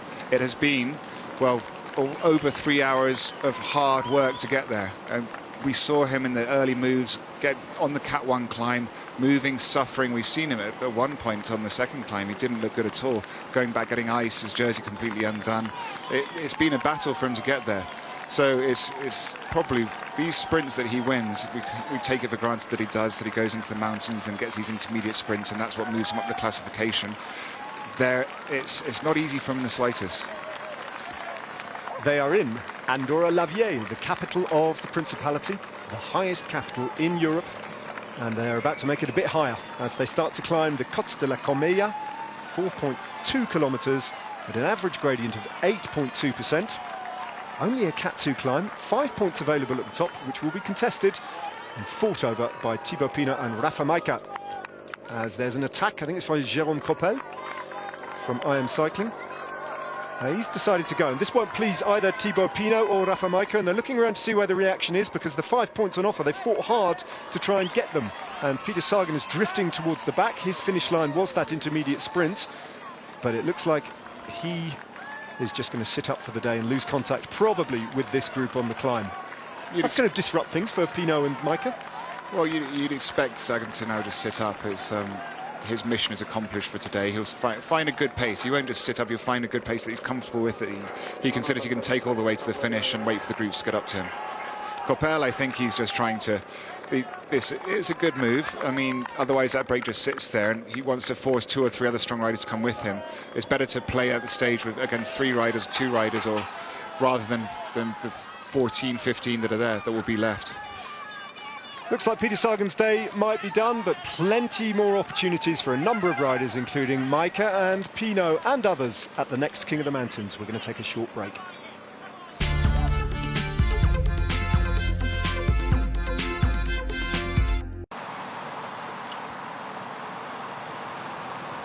Welcome back. The peloton are snaking through the Andorran capital, and further up the road, in fact over 10 minutes up the road, the breakaway are contesting the King of the Mountains at the Côte de la Cormeilla, heading out of Andorra-la-Vieille.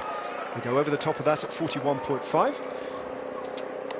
And there looks like there's a little bit more interest at the front of the peloton now. These are the head of the race, though. That's Jérôme Coppel and Schaarbeek Groenewegen. Now, neither of these have picked up any mountains points in the King of the Mountains so far, but they both attacked. Well, Coppel attacked first on the foot of this 4.2-kilometre climb, and he was joined by the Ethiopian from Lampre Merida, Schaarbeek Groenewegen. You remember he had a fantastic ding-dong battle with Daniel Tekle-Hymenot for the King of the Mountains jersey at the Dauphiné. Tekle-Hymenot getting the better of him. But Groenewegen, well, this is his modus operandi. He is a climber, the first ever Ethiopian professional cyclist, when he joined MTN Quebecer a few years ago now, back in 2012. His father, though, was an Ethiopian international, and he is used to the altitude that we will be riding into today. He grew up in a town called Mekele, which is at 2,400 metres of altitude. But most of his training rides, he has to ride every paved road in his region of Ethiopia, because there simply aren't that many, so he has to do the same circuit over and over again. very, very remote part of the world. At home, when he's at home, but he's been based for Lampley Merida for a number of years now. And he's a European pro and one of the best. That's why he's on the Tour de France, and that's why he's up the road with Jérôme Coppel.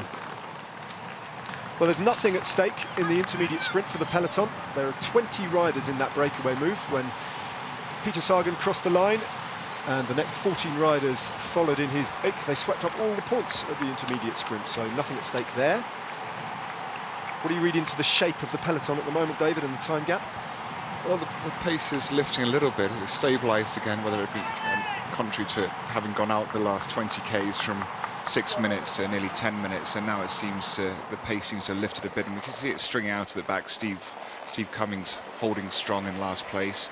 And I think a lot of these riders will be just biding their time, knowing that they can drop off soon and form the gruppetto. So you're going to have within the peloton the guys who are racing the GC and the teammates that will be helping them, because the stage win, it's a little bit of a long shot now. As you see, Trek, looks like Trek Segafredo, was it, on the front? So, yeah, yep. So it's interesting seeing them riding. Mollema is still riding very high in the general classification. Etixx Quick-Step is the Now team they're up coming there. to the front, Dan yeah. Martin there in third, fourth place. So that's Etixx Quick-Step. So the chase has begun. So finally, the teams that want to try and win today, the stage, they're going for it, which they had to do. And Sky's tactic essentially worked. They've left it out far enough so it doesn't cause much threat in GC. It forces the stage chase and those teams to take control rather than Team Sky having to take it all the way to the finish line. Andorra showing off its wares. Tobacco is one of their big products here in this funny little principality, locked together between Spain and France at the top of the Pyrenees. But now you'd have to say it's, well, obviously the financial service industry. They have a different relationship to income tax in this part of the world. And mobile phone networks, by the way. Very hard to get any kind of coherent signal up here. And tourism is a big deal. People visit this beautiful part of the world for good reason. It is spectacular.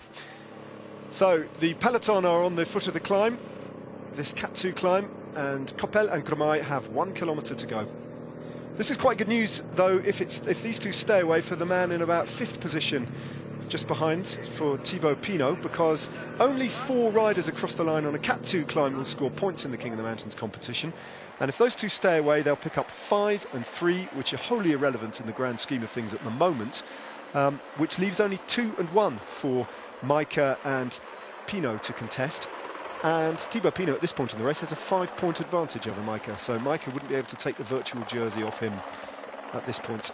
Yeah, they'll be reasonably happy not to have to fight this one out, but at the same time they need to, because it's not just a battle between them, it's a battle between the riders behind, primarily Chris Froome, who simply by being at the front of every mountain stage just racks up points. So although this makes this climb a little bit easier, we can see Cofidis chasing behind, so they're not letting this go, and that's for Navarro, who's sitting in the second wheel. Well, the bad news for Pinot and Majka is that Lotto Soudal seemed intent on bringing over Thomas de Gendt, who's a player in the King of the Mountains competition, to contest that win at the top of the climb. De Gendt is in 3rd place as things stand in the King of the Mountains competition, and he looks like he wants to grab 5 at the finish line. So whether they like it or not, looks like Majka and Pinot are being dragged back into the race, and these two are being pulled back by Tony Galopin, working to set things up for... oh, is that Cofidis riding? It's Cofidis, yeah. Well, there's de Gendt on the left-hand side of the road. He's benefited from the work done by Cofidis, and now he moves in front. A little thanks to the Cofidis riders, Danny Navarro in particular, who's brought that back. So clearly Navarro's feeling pretty good as Thomas de Gendt moves. So he really has just profited off that work for Cofidis. Navarro must be feeling good if he's setting that up. That's more of a stage move they're trying to pursue. But yeah, you can see Thomas de Gendt has gone probably about 500 metres to go, so he's gone a long way out and tried to catch out Majka. But you see, Majka still seems really quite relaxed. You clearly look at the strength of this. It's a very big acceleration rather than waiting for the final sprint, which we know he can win. He just made a mockery of Thibaut Pinot at the top of the last mountain. He did this time he's just changed his tactic. So it's quite a clever move, really, rather than to just keep allowing them to make the move, which is what they were going to have to do if they wanted to beat him in a sprint. They had to go early. He's caught them out by going early. In Stannard, hasn't dropped off the back. He's done his work at the front of the race, but he's just getting bottles that he'll probably have to try and get back up to the front of the race. That's his next job. Team Sky's Domestique. Andre Greipel is still there. Haven't seen the green jersey, but we understand he's still in this group. Mark Cavendish, Luke Rowe dropping back too for Team Sky. And Thomas de Gent is going to take these points, I think. Can't see anyone getting across to him at the moment. There he goes over the top, so de Gent picks himself up another 5 points in the King of the Mountains competition. He moves into 36 points, and he's in 3rd place. Whatever happens behind, that'll be the position he takes over the top of this 3rd climb of the day, the Côte de la Comella. And who's going to get the points here? Well, it's Diego Rosa from Astana. So Pinot relegated to 3rd place, it looked like, over the top. We'll wait for confirmation of just who got what points there. But it wasn't a good moment for Rafa Majka. He's made no impact. In fact, he's gone backwards in the King of the Mountains competition. That's for sure. 9:41, so a little bit of time's been shaved off the advantage of the breakaway, but not much. Mikel Landa, the Spaniard, the Basque rider, is on the front. And there's another Basque rider, Mikel Nieve, just looking after the green jersey. With Quintana, the green jersey, the yellow jersey, I should say, with Nairo Quintana on his wheel. And this is what we expected from Team Sky, and they use Vasil Kirienka, Ian Stannard and Luke Rowe for the first half of the race to do the controlling, the stabilising of the peloton. And when their work is done, as we just saw in the shots before with Ian Stannard collecting bottles, I think that was more just for himself, because he'll be slipping back into the Gruppetto now to rest, to recover and get ready to do the same again tomorrow. And the same with Luke Rowe and Kirienka. And now it's over to the climbers, if you like, of Team Sky to finish off the job that those 3 riders have done. So the front of the peloton is starting to resemble a general classification. The yellow jersey of Chris Froome, Quintana, the white jersey's not too far away. The white helmet and blue kit of Fabio Aru is there, so too Richie Porte and TJ Van Garderen. Louis Meink, as I saw for Lampre Merida, just being shepherded up on the left-hand side of the road, further to the front.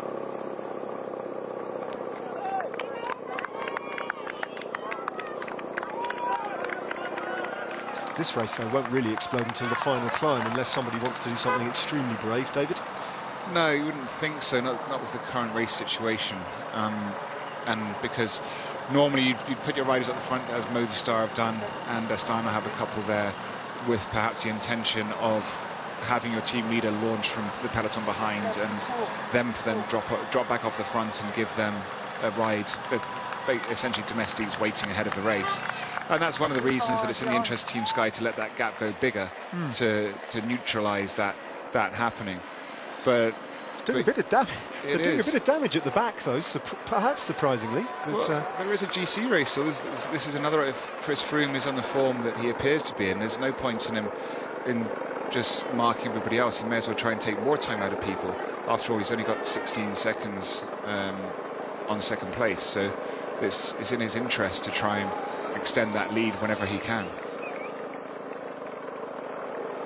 And now they understand that the other teams aren't interested in chasing that breakdown for the stage win. They've let that gap go out, and they've turned it into a solely GC race behind. But that's not to say that, depending on how fast you go, 39 Ks to go, there's 2 climbs still for that break ahead, one of them at super category. That's a lot of time can be lost still, especially considering they've been out there all day racing hard from kilometre 0. Yeah, it looks to me like the peloton has been scythed in half, basically, and a gruppetto is forming. That was Brian Coquard, the sprinter from Direct Energie, who's clearly been distanced by this pace setting by Team Sky once again. After this, there are 2 more climbs to go.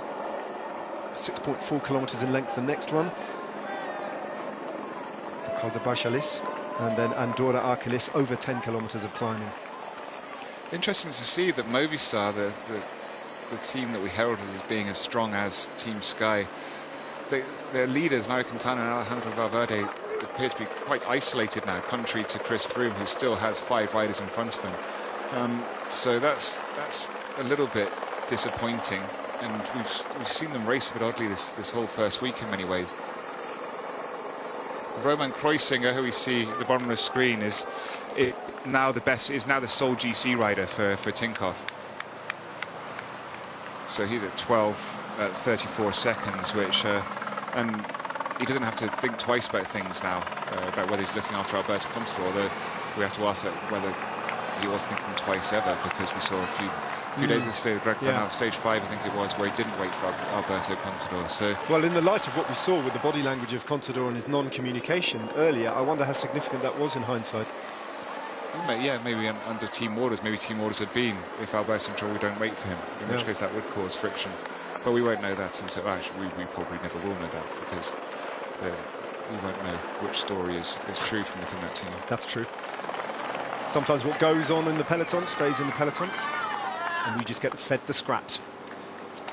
Thomas de Gendt on his own. 9 minutes and 30 seconds in front of the yellow jersey group, and he's got a bit of a gap over the top of that climb on the rest, or so it seems. Starts climbing in, well, the indication there, 3.2k to go until they start the Category 1 climb of the Col de Berchelis. So de Gendt, well, he's been here before, hasn't he, on his own. He's an incredibly resilient, strong rider. Thrives in these kind of conditions, actually, perennially in breakaways, Thomas de Gendt. Yeah, he is. It's been a while since we've seen him ride like this. We know he's a bit like Steve Cummings in that respect. He gets into breakaways and is capable of breaking away solo, and there's very few riders like that. And Thomas de Gendt is certainly one of them. He's had a decent year. We saw him in a breakaway in stage 5, and he took a stage win and the King of the Mountains overall in the Tour of Catalonia earlier on in the spring. But it's been a good few years since we saw the best of Thomas de Gendt. Back to something approaching his best, though, and very, very visible so far, having worn the King of the Mountains polka dot jersey already on the Tour de France. And he's placed quite highly in 3rd place in the competition, and he will be thinking about the 10 points on offer at the summit of the next climb, and if he takes those 10 points, he'll move up into 2nd place and ahead of Rafa Majka, unless Majka scores heavily as well. So de Gendt's giving himself a chance here, not today of the polka dot jersey, I doubt that very much.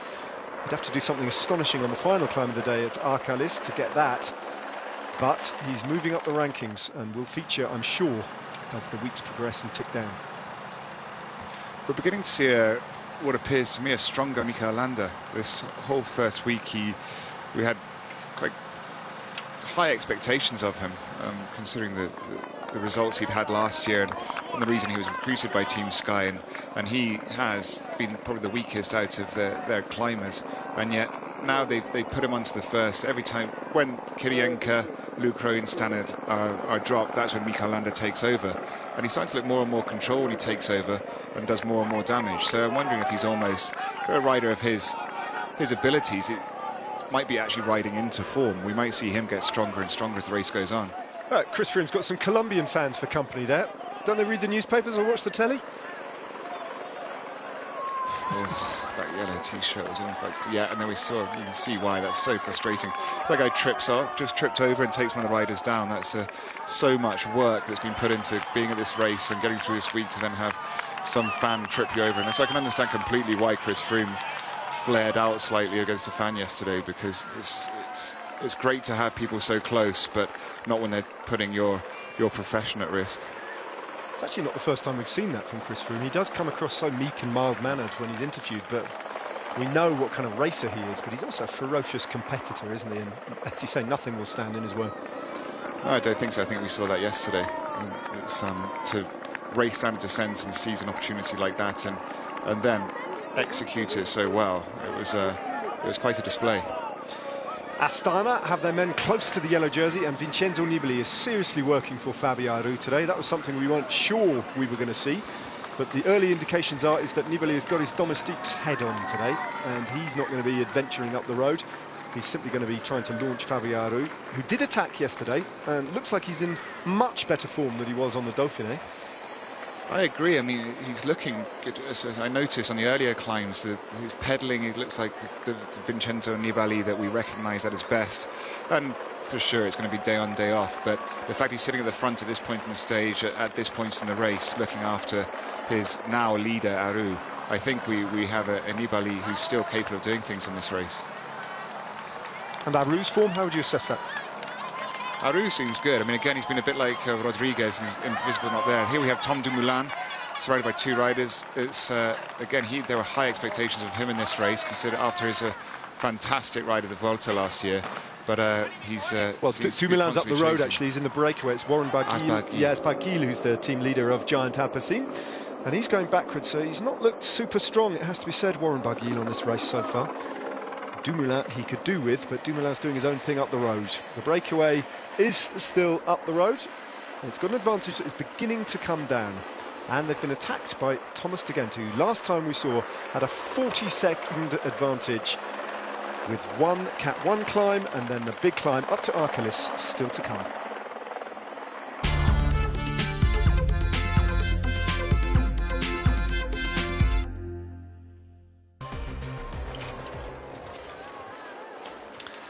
Welcome back as we look down on the convoy of cars negotiating a roundabout, and we throw forward to Thomas de Gendt, who's soloing up the Col de Baïchalis, and he's got 5 kilometres of steep climbing to go in front of big crowds who've waited all day to greet the Tour de France through this part of Andorra until he reaches the top of the climb, where he wants to get himself 10 points, maximum points over a Cat 1 climb and propel himself up the King of the Mountains competition.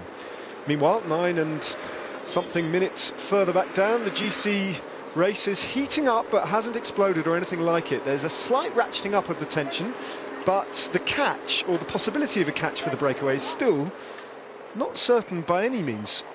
In fact, with 9 minutes and 19 seconds, albeit with plenty of climbing to do, who would you favour, the breakaway or the GC group at the moment, David?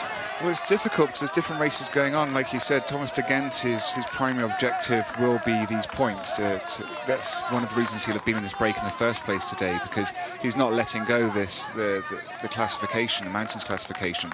But this climb at the moment, he's got 2 or 3 Ks here at 12% average. Oh. And you see there, passage at 14%. Yeah. Now, eases off a little, but that's savage when you've been away all day. So these guys are going to be hemorrhaging time, whereas the peloton will be speeding up here. And you can see he's only just holding that gap, but this is whittled down completely. Maika's just still sitting there looking cool. Thibaut is still there. Thibaut Pinot is holding strong. So they're the guys, and there's Dumoulin. So he's obviously feeling better. Good day. Yeah, George Bennett is holding onto the wheel as well. Winner Anacona seems to be going backwards from Movistar.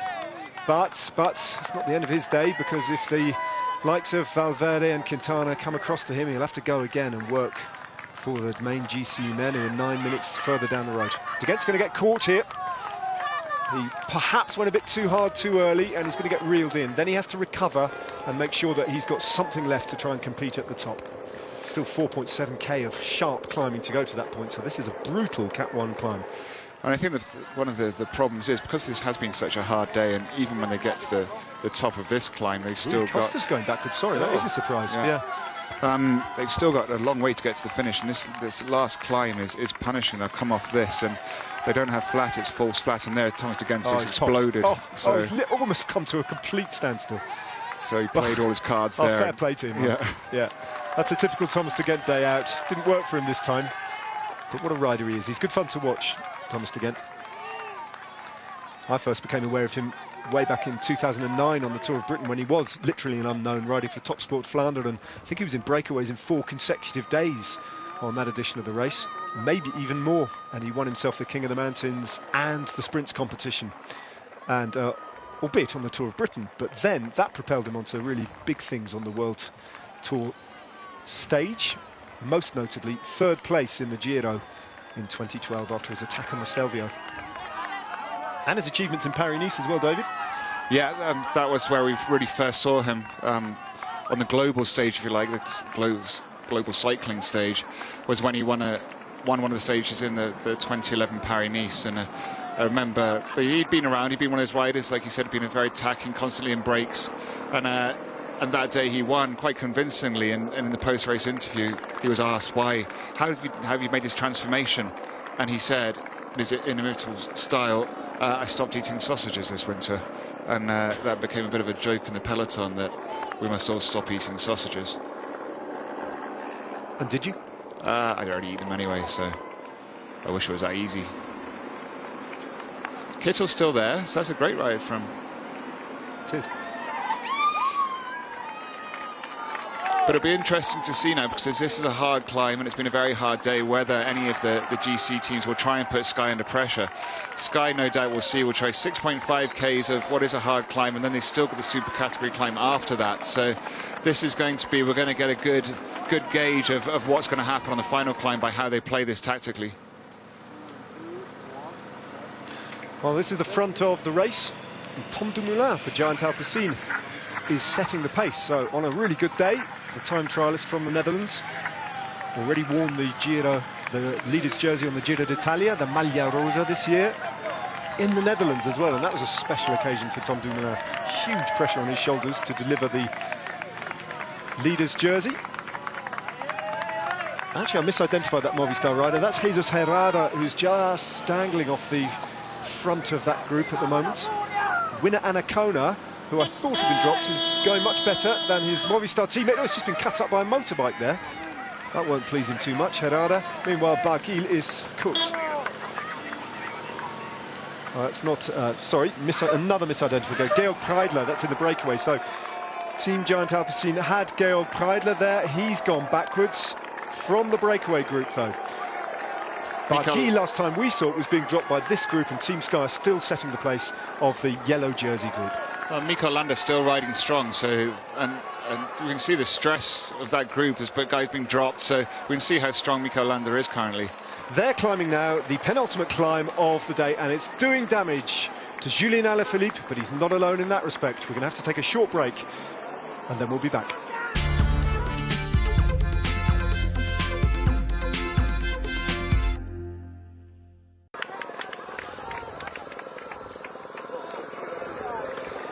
Welcome back. Mikel Landa setting a brutal pace on the penultimate climb of the day, the Col de Bichalis, looking after the yellow jersey of Chris Froome further up the road. Those 20 riders who were away with a 10-minute advantage haven't lost too time to the yellow jersey group, but they've lost a few of their numbers as the pressure tells both at the front of the race and in the peloton. Ben Gastauer from AG2R La Mondiale, the next rider to drop away from the yellow jersey group. Daryl Impey, who climbed so exceptionally on that stage that was won by Steve Cummings, finds that he's paying for those efforts of a few days ago in the Pyrenees. And that's really because of the work being done once again by the black and blue train, who are bruising everybody. That's what they do. That's their identity. It's in their DNA on this penultimate climb of the day. 5 climbs in total today, and this is a nasty one. 6.4 kilometres in length, 8.5 average gradients, but there are some sections of this climb that go over 14%, so it's really tough. And bearing in mind that they've already been over 3 climbs of the day, and they still have Andorra Arcalis, the last big out-of-category climb of the day. This is a murderous parcours today, isn't it? We see how steep this is. Most of the climbs up to this one have been quite steady on bigger roads. This is the only climb of the day which is narrow and steep. And Landa rode almost the entirety of the previous climb, the Côte de la Comea, the Category 2, and now we can see this. I mean, you can just see how beautiful this is. This road is quite a. There are very few climbs like this in the Pyrenees. Oh, that's magnificent. We're in the Principality of Andorra, which has its own unique characteristics. On a stage of the Tour de France that hasn't been in France at any point. We started off in Spain, and now the peloton and the breakaway group ahead of it have passed into Andorra through the capital city, out over this climb before they drop down again close to Andorra-la-Vieille, just to the north of it, and then they'll head up the valley towards the big finale in Arcalis. 1.8 kilometres of climbing for the breakaway group, and they are primarily interested, well, in a stage win, because that's a realistic possibility still with an 8-minute 30-second advantage, but more immediate concern for them are the King of the Mountains points, and specifically for Thibaut Pinot and Rafa Majka, who are both in that group. He was up the road, the world champion, in a competition all of his own, frankly, in the company of 19 other riders who weren't interested in competing for intermediate sprint points with him. So Peter Sagan took them all, and now he can sit up, and that's a job well done. Much as it is for Mikel Landa, a rider who occasionally you could accuse of having one good day and followed by one bad day, a little bit inconsistent, but today's clearly a good day. No, he's on it, and I wouldn't be surprised, as I said earlier, that he'll get better as the race goes on. I mean, what he's putting on an impressive display at the moment. As George Bennett attacks from the front group, so this is the actual attacking group, and that's Navarro chasing Matthias Frank from IAM. And so the moves have started. They're realising that perhaps it's a bit steady, they need to break this up a bit. Rui Costa's just dropping off. Tom Dumoulin, part of that group as well, unable to live with that acceleration by George Bennett, who's looking really strong, isn't he? Bennett was alongside Wilco Kelderman, his team leader, on that descent yesterday when Kelderman's tyre, his tubulars tyre, rolled off in the heat and the tarmac. He was on hand and had made the selection, which is significant in itself, to be alongside his team leader. And he's clearly on form, and he goes again. So George Bennett wants to get 10 points and take this Cat 1 climb. He's got 1.2k to go. Has he broken them? Can they respond? It's a strong move. It's a brave move as well, because once they got off this climb, there are big roads again going through the Andorra city itself, and it's not very conducive to a solo rider. But at the same time, this point in the race, when they've had such a hard day, it might be best for him to try and just go on his own if he's feeling strong and risk it.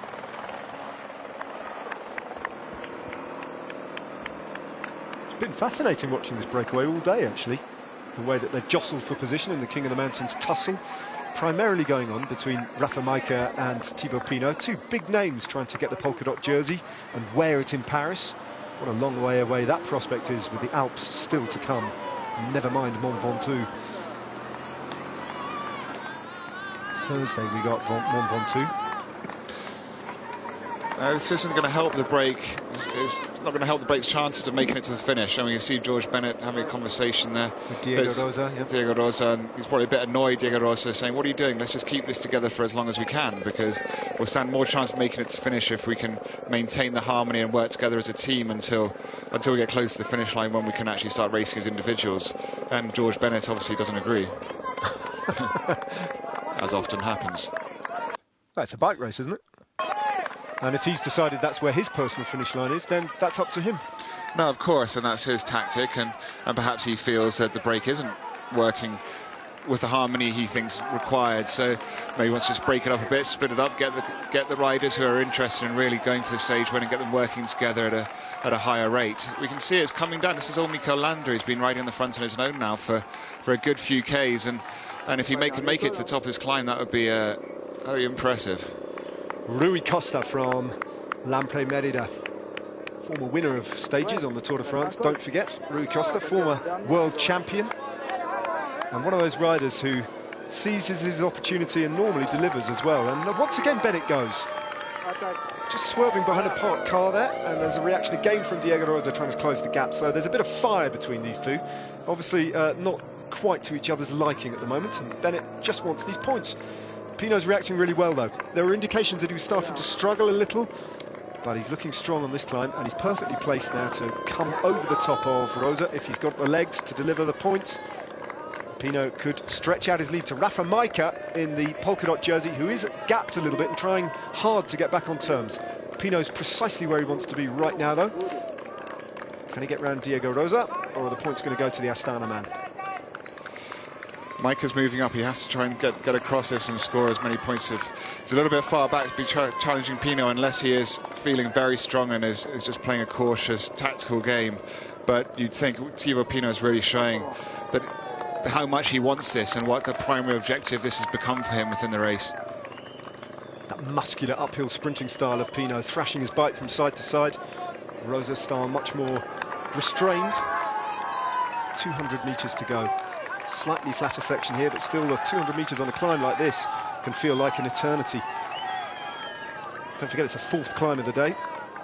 And now they go again, and Rosa opens it up, and Pinot does come over the top, and surely Pinot is going to ride this out into the barrier section and into a pretty good position in the King of the Mountains competition. He takes another 10 points, and that moves him up to 58. And Rafa Majka just picked up minor placing, so he stretches out his lead again. In fact, there were points for the first 6 over the line, so we'll wait for confirmation to who picks up what there. It looked to me like Majka crossed in 6. We can count there 1, 2, 3, 4, 5, 6. Yeah, he crossed the line in 6. That's the case, just be 1. Yeah. Point. Yeah. So he's obviously tired and not feeling so good. Otherwise, he definitely would have been up there challenging Thibaut Pinot, because I think it's optimistic if he's a bit tired that he'll make it up to the top of. I don't know, but 8 minutes is still good. It's totally dependent on the peloton now whether this move makes it to the finish line or not. Because if the peloton, if other teams apart from Team Sky, Movistar, Astana, Ethics, but although I don't think Dan Martin's got any teammates left, to be honest. So that's a small group, David. Yeah, that's a very small GC Astana group still now. Have 2 riders. BMC, they normally will have 2 or 3 riders. Maybe Caruso's still there. We'll see. And it's so it's up to the peloton now, and Team Sky are just dominating again. I mean, you can just see they're completely in control and not allowing anybody else dictate the tactics. Bartosz Kozarski from Bora Argon. We've seen him in breakaways already. And the rider in front of him, Jan Bakelants, himself a former yellow jersey on the Tour de France, these days riding for AG2R La Mondiale. The Belgian opportunist, rouleur, can do all sorts of Bakelants, and he's done well to hang on to the coattails of this group of climbers. Sergio Henao played that 1-2 with Chris Froome. Fun and games for Team Sky, ripping up the old script and trying something new yesterday. Much to everyone's pleasure, I think, unless you were riding for BMC or Movistar or any of the other teams, because they played a blinder. But it was good to see, and generally speaking, it's been well received, I think, the way Team Sky attacked yesterday, because it was different, decidedly different. Yeah, and then I think what we're going to see today, this is just playing perfectly into the hands of Team Sky now. They've only got one race going on behind for the moment. It's the GC race, and they've got that completely under control. They don't have to worry about challenging with people who are chasing the stage and compromise, making the GC tactics a little bit more complicated. But Mikel Landa has destroyed the peloton on his own. He rode the previous climb, he's done this whole climb by himself, and no doubt set on how we have Peter Sagan has dropped out. So we can see the size of the gap. That's really gives you a clear example of how long 8 minutes is, 9 minutes is. Peter Sagan sat up, set his own pace at the bottom of this climb, and is only getting caught now. It was actually the previous climb where Peter Sagan dropped off the back, so pretty much immediately after the sprint. So at around about 47 kilometres to go, that's when Peter Sagan basically sat up. So it's taken them 22 kilometres to get across. Yeah, so you get a clear idea. And although Peter Sagan won't have sat up completely, he'll just sat at his own pace, but that still goes to show that 8 minutes is a significant chunk of time. Chris Froome still has 5 domestiques. Astana have 3 riders total. So Team Sky have 6 riders. The closest team has 3 riders. So they have a clear numerical advantage, not just, and each one of those has a lot of horsepower. So crazy. That affects the tactics as well, because nobody's going to want to, none of the GC guys, even that they're going to want to attack now early or send off one of their first lieutenants, because Team Sky can just close it down at their own pace, and it will just be a wasted opportunity. How good does Peter Sagan look on a bike, David? As the world champion. Doesn't matter what jersey he's wearing, he just looks the part, doesn't he? He looks very different to everyone else. He looks a lot stronger and coordinated almost. It's been a good Tour de France for Peter Sagan so far. He's got himself a stage win that often eludes him in the opening week, and he's got himself the yellow jersey for the first time in his career. Good ride from Danny Navarro. He'd been dropped a little bit on that climb. He's back on. The Cofidis man in a breakaway again. And he's been strong in a team that's had to improvise somewhat and redefine their Tour de France when Nacer Bouhanni decided to get involved in a fist fight the weekend before the Tour de France, injuring his hand and meaning that he wouldn't be part of the team. So step up Danny Navarro, and he's doing okay. Yeah, it's often the case when something like that happens to a team that it allows other riders to seize the opportunity. And we've seen in this first week now we can say after the first week that it's often the usual suspects in the breakaways. There he is, just holding on to the coattails of that group in the company of Steve Morabito. He's looking very strong, actually, Steve Morabito, for FDJ, who've lost 2 riders on the road today. Mathieu Ladagnou and Cédric Pinault have both abandoned. So too is Mark Renshaw, joining Michael Murcu, who abandoned yesterday. And most significantly of all, Alberto Contador has gone home. Climbed into his Tinkoff team car, feeling unwell, having attacked earlier on in the day, to no avail. Was reeled back in and then duly abandoned in somewhat mysterious circumstances with a wave to the camera. In Spain, in front of Spanish support up here in the Pyrenees, the main man for Spain has gone. He's no longer on the Tour de France. We might be looking at the next main man for Spain, though, Mikel Landa, as he finally hands over through a feed zone. Is that the end of Mikel Landa's contribution to Team Sky? Or is he just getting himself a water bottle or two? No, he's still on the front, so he's still working. Wout Poels is just distributing water bottles, and Landa hasn't stopped yet. I'm sure as a matter of pride he'll want to take it over the top now, and I don't think any of his teammates will take that away from him. It's a sort of, that's a question of respect. When he's done so much work, he'll let him take it all the way. Unless another team moves up or tries to attack, there's no point, there's no need for Sky to blow him out yet, so they'll hopefully get him over and let him recover a bit in the descent and hopefully squeeze a few more kilometres out of him before they have to put Wout Poels and the other riders in charge. 10 riders, that's all that's left of the breakaway. Had been 20. Indeed, it had been 21 earlier on in the day when Alejandro Valverde was part of their crowd. But at that point, of course, they could not allow Alejandro Valverde to get in a move that went up the road.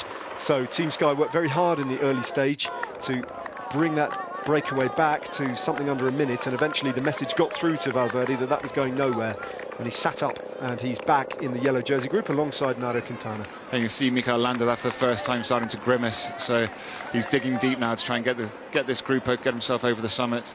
And he generally is one of those riders that has a somewhat poker face most of the time and looks very cool and collected, but we can see there that the heat starting to get to him, the effort starting to wear him down. Rightfully so, considering the massive workload he's just done. It's pretty flawless so far, the whole Tour de France for Team Sky. Almost no chink in their armour whatsoever. Occasionally you see moments of weakness from some of the riders you'd expect to be as strong as Dave Brailsford might hope. Wout Poels had a more mixed day yesterday, but he seems to be back on it again today, and so too is Mikel Landa.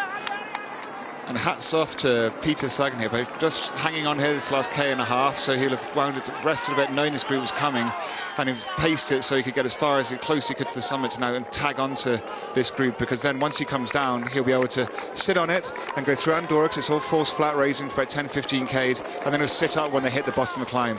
And there you go, Mikel Landa taking over. So that's been a fantastic ride by Mikel Landa so far.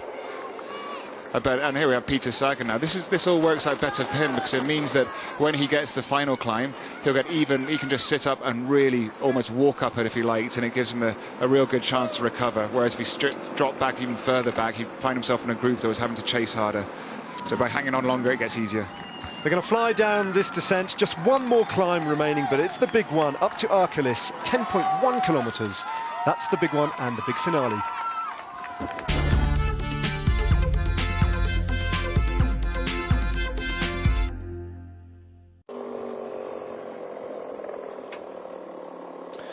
Welcome back. The yellow jersey group are still descending back down towards Andorra-la-Vieille. Meanwhile, the breakaway up front are beginning to grind their way up to the foot of the final climb. 10 riders still have an 8-minute advantage, and we're getting near that point where we'd have to say that the winner will almost certainly come from that group of 10, and they keep attacking each other as well. Rui Costa has been on the attack, and now it's the turn of Dani Navarro, with Rafa Maica the best place to respond in the polka dot jersey. Tom Dumoulin is still there, watch out for him. Pinot seems strong, Thibaut Pinot from FDJ. Rui Costa very, very keen on breaking this up, but a number of riders. And a little shake of the head as well there from Jesus Herrera as he watches another rider go off the front. This is Matthias Frank from IM Cycling. He's got Winner Anacona trying to get onto his wheel, but those two have a little bit of an advantage. Dani Navarro and Rafa Maica. Well, Navarro was clearly feeling strong before, because we saw his teammate bringing back the initial attack from Thomas de Gent. And Rafa Maica clearly has been playing a tactical game as well, rather than just chasing points willy-nilly. He's obviously been saving himself, and Thibaut Pinot, as you can see, knows the threat of Rafa Maica and the risk of him going and taking the final climb today, because the amount of points he gets would really put him in give him a clear advantage. So Thibaut Pinot, he's not only racing for the stage, he's racing for the leader's jersey, the Climb Mountains classification. So Rafa Maica and Thibaut Pinot, they're going to have their own little battle going on regards to that, which other riders should try and take advantage of if they can. I mean, a lot of this is just going to come down to legs at this point in the race, rather than tactical ability. There's an awful lot of climbing talent in this group of 10 riders. Diego Rosa, the Astana rider, is a highly prized climber.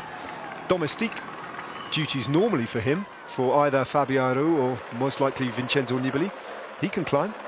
Navarro attacks the rest though, and there's no reaction from Frank or Winner Anacona or Thibaut Pinot at the moment, as the Cofidis rider, the Spaniard, on the French team just dangles off the front. Third place for him.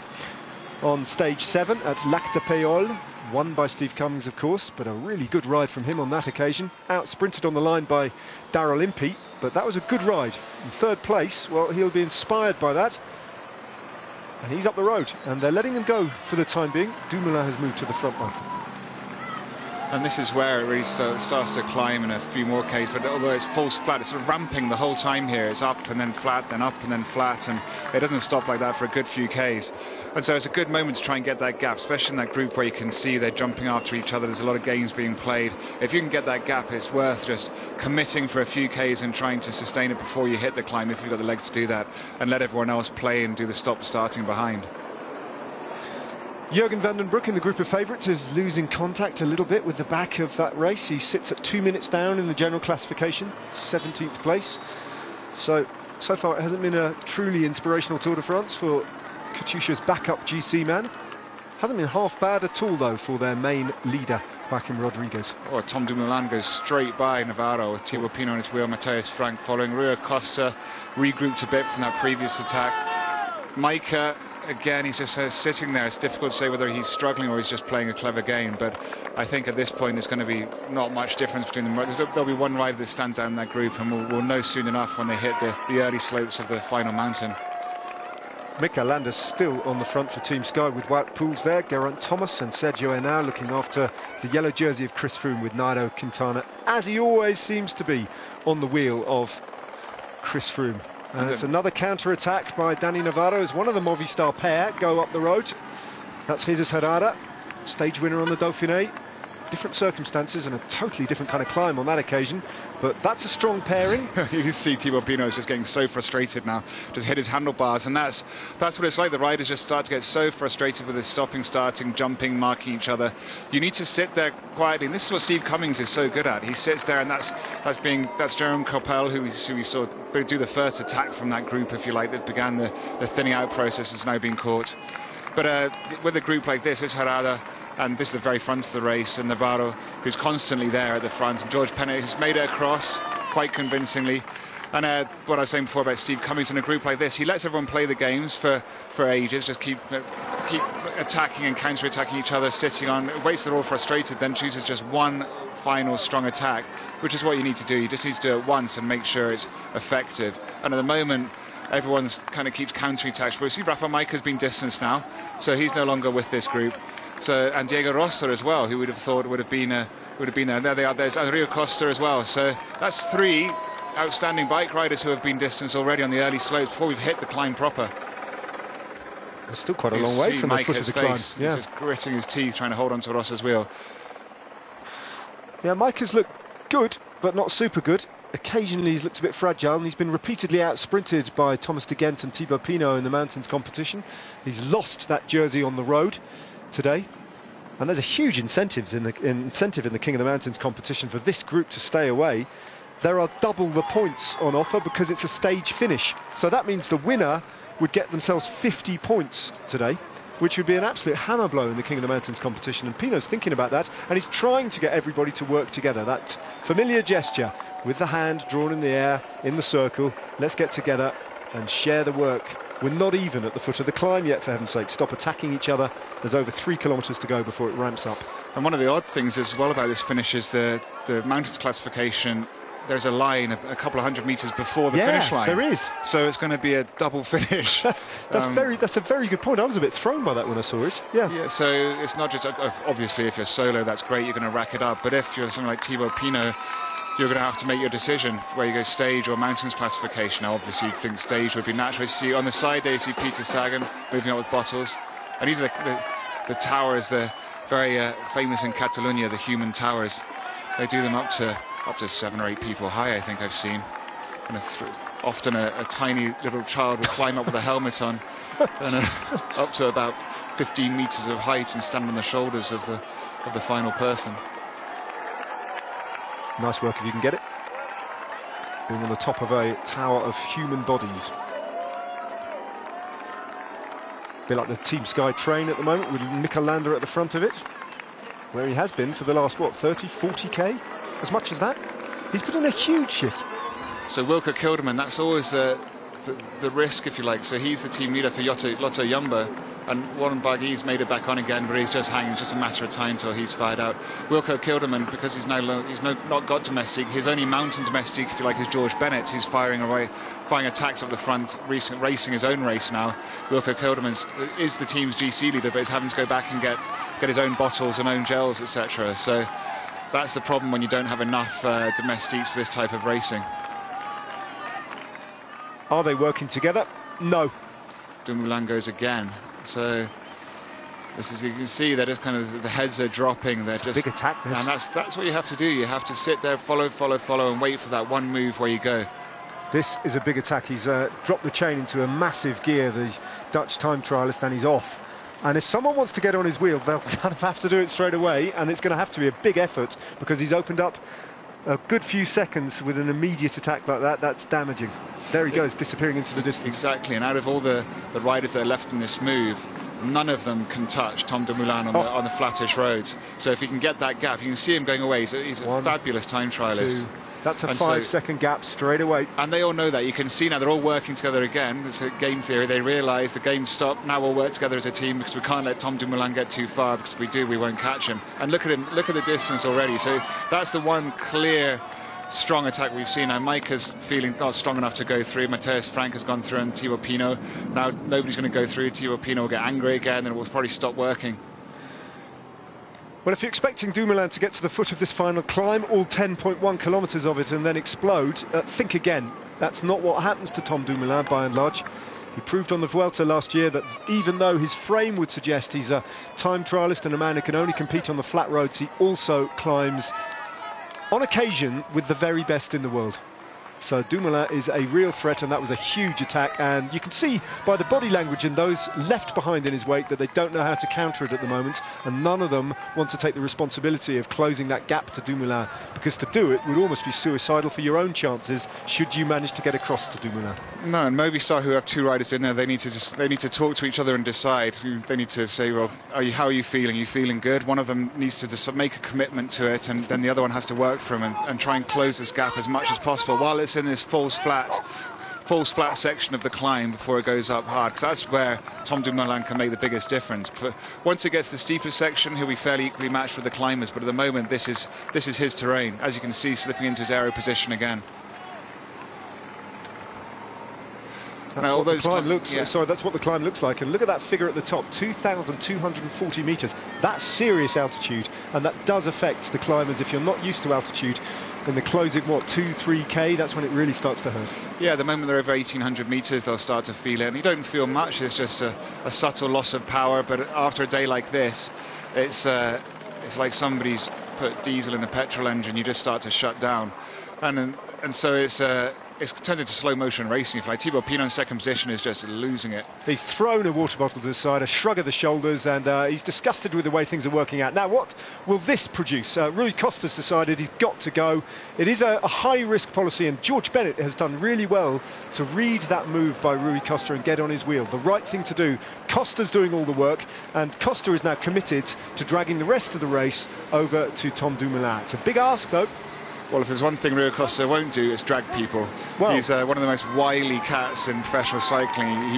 You'll often see him sitting on, feigning weakness, and then he'll launch off. Well, someone's going to have to, though. Yeah, for sure. Someone's going to have to.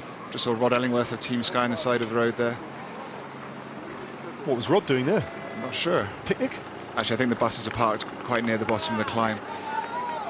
He'll be happy with the way things are panning out for Team Sky at this point. They've given up on the stage result, or rather, they were never that interested. It was very much a question for Team Sky to go, well, it's over to you, Movistar. It's over to you, Ethics Quickstep, whether you want Dan Martin to win it, or Katusha, whether you're interested in Joaquim Rodriguez to win the stage. And in the end, they just let this group get a big enough advantage, surely, to contest the victory amongst them.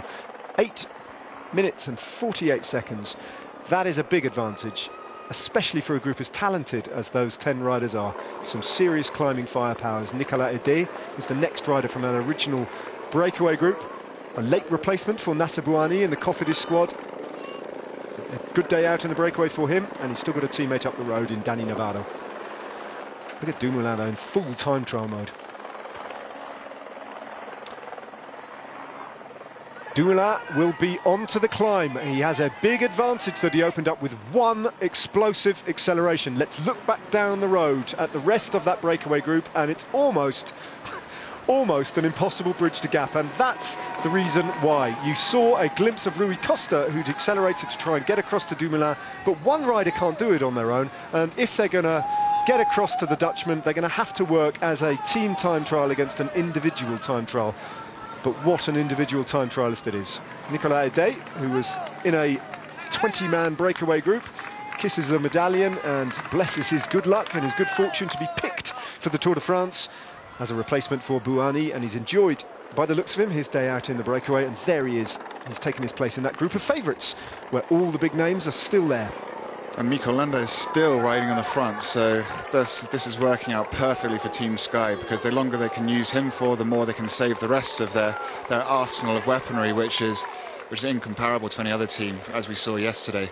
But here at the front, Tom Dumoulin has played this perfectly. Everybody was doing the jumping left, right and centre, accelerating, stopping. Thibaut Pinot's come to the front, is just enormously frustrated because he's obviously on a good day, and he should not let himself get frustrated. He's try and keep himself a bit cooler, because everybody knows he's got most at stake. He's chasing that climber's jersey. They know he's on good form. He's wearing the red number of most aggressive rider from yesterday, and they're playing off the fact that he's nervous and chasing this so much. Tom Dumoulin waited, let them hit around, and when he saw them getting too frustrated, he hit out, and he had to get this gap before the climb proper started, which is what he's on now, because he's not, although he's a great climber, he's not a pure climber, and he won't like those accelerations that climbers can do, the stop-starty. So now he can just switch himself into time trial mode, which he's great at, and just pace it up the climb.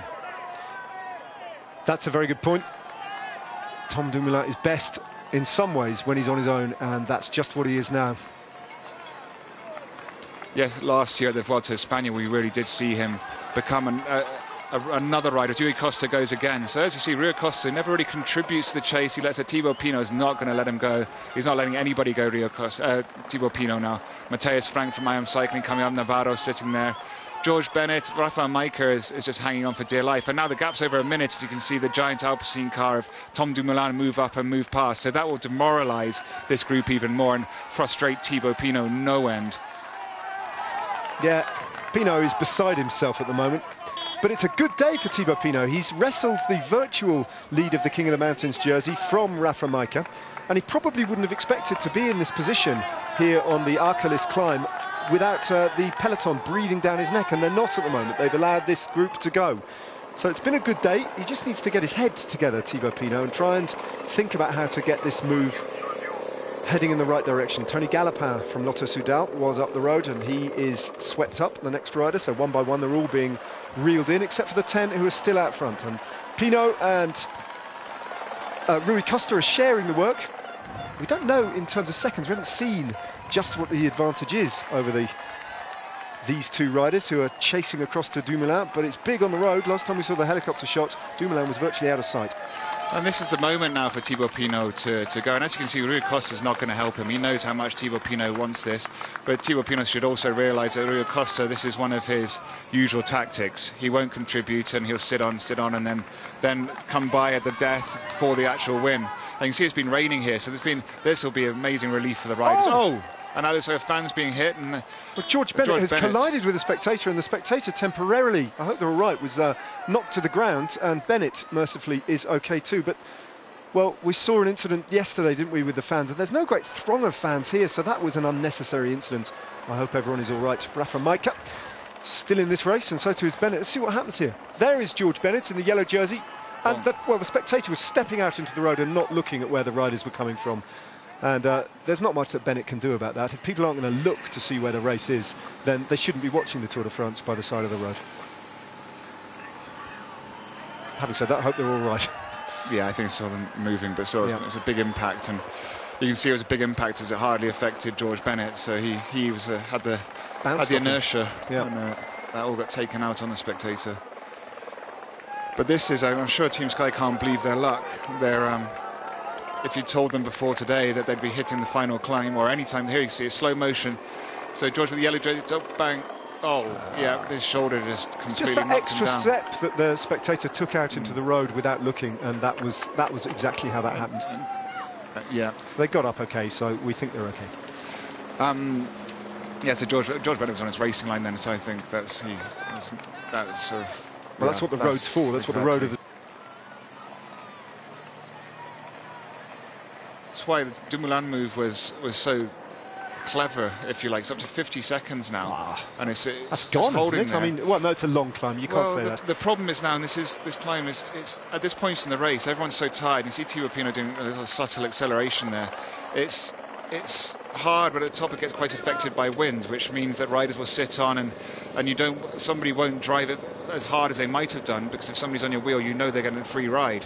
So it turns into a bit of a tactical game behind. So whereas Tom Dumoulin now, all he's focusing on is that finish line and gauging his effort to last, keep it going till they're behind. They're also gauging their effort on who they're with. And Rui Costa keeps clipping away. And what I'm most impressed with, Maika, who obviously can't handle the acceleration so well, but is strong enough to just hold his own rhythm and not lose too much ground.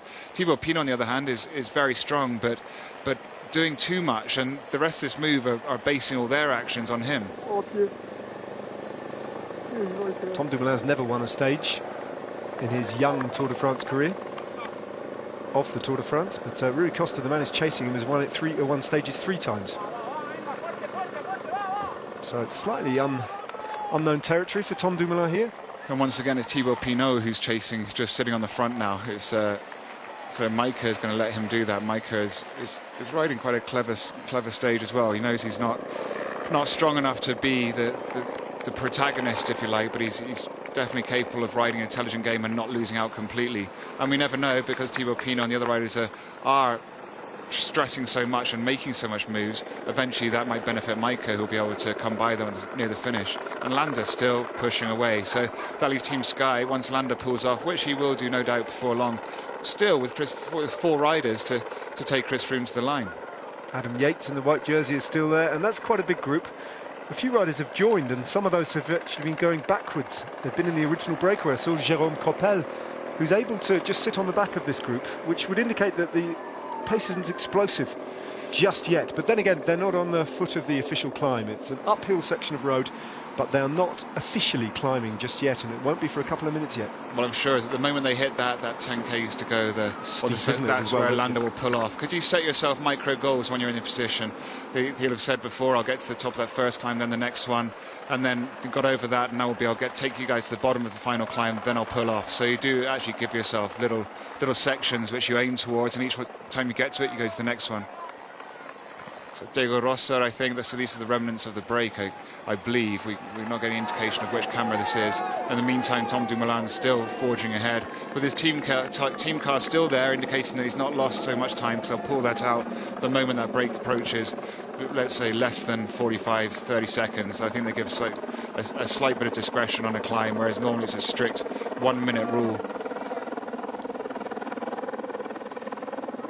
Dumoulin's best result on the Tour de France so far, 2nd place in 2014 to Tony Martin, but that was an individual time trial, which is his natural territory. It's the kind of race that brought him success on the Giro d'Italia this year. He got himself the Maglia Rosa, the race lead in the Netherlands, so it's been a great year for him regardless of what happens. And Tom Dumoulin has certainly set his sights on Olympic gold in Rio, on a course that he believes favours him as well for the individual time trial. Interesting to see Maika and Thibaut Pinot have joined forces now to try and bring this back. They realise they can't play games. If they want to win this stage, they have to work together. That's the situation. 7.2 kilometres separate Tom Dumoulin from glory in the Pyrenees.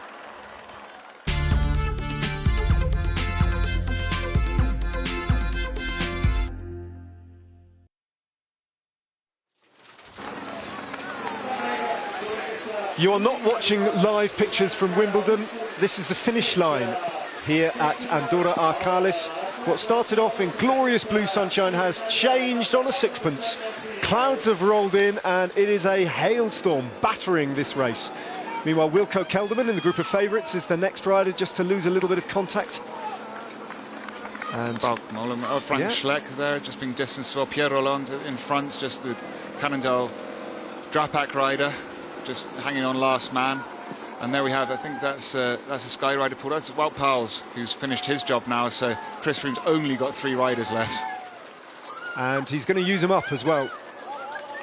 Who would bet against Chris Froome unleashing another attack? As you see Quintana's watchful face just checking him out. The body language of Chris Froome, always identical, isn't it? You never know quite what's going through his mind. And certainly when he looks in distress, that's probably when he's feeling at his best. Quintana knows this better than anyone, though. Meanwhile, right up the road, 9 minutes further ahead, this man is riding brilliantly and towards realistic prospect of a stage win here and another significant mark in his notable achievements. Wout Poels has done his job and he's going backwards. That's Frank Schleck, who you noticed. He's still got his teammate there, though, Bauke Mollema, for Trek Segafredo, still living with the group of favourites. And now Rafa Majka has joined Rui Costa. This is second and third on the road, and these riders are in third and fourth place. Winner Anacona and Thibaut Pinot, who couldn't hold the wheel of Rafa Majka. He's now in fifth place on the road, and he's losing mountains points all the while. There are plenty on offer. He leads the King of the Mountains competition in a virtual sense at the moment. Tom Dumoulin, if he wins, will take 50, but so far Thibaut Pinot has a tally that exceeds that. He's got 58 points, I believe, on the road so far. So those are the two groups chasing Dumoulin. You just saw Rui Costa and Rafa Majka go through your shot, and a few seconds behind in the pouring rain that there's afflicting their part on the lower slopes of this long climb with 4.8 kilometres still to go is Anacona and Thibaut Pinot.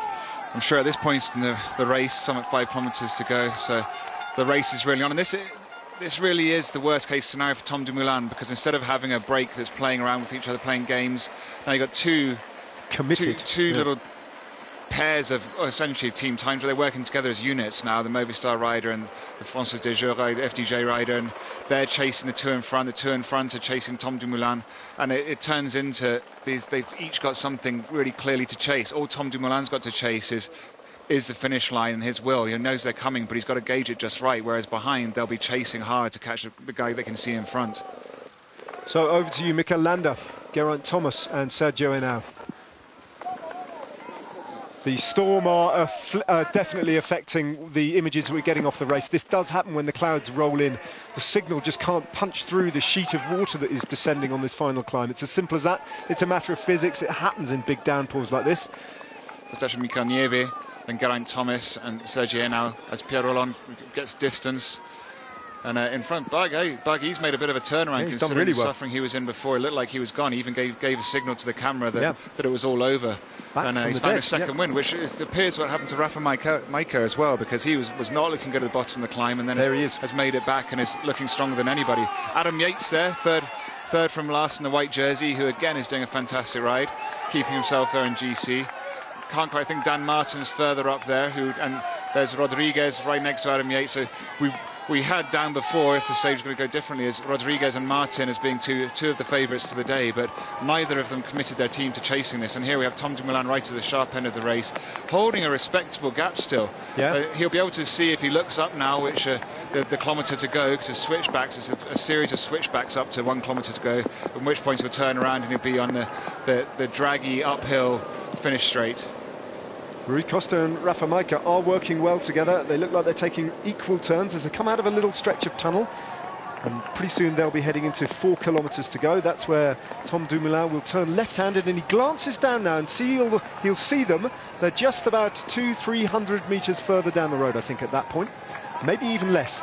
So it's game on. Yeah, and this is climb. You can see everything that's going on, because he'll be able to look down and see where they are. They can see where he is.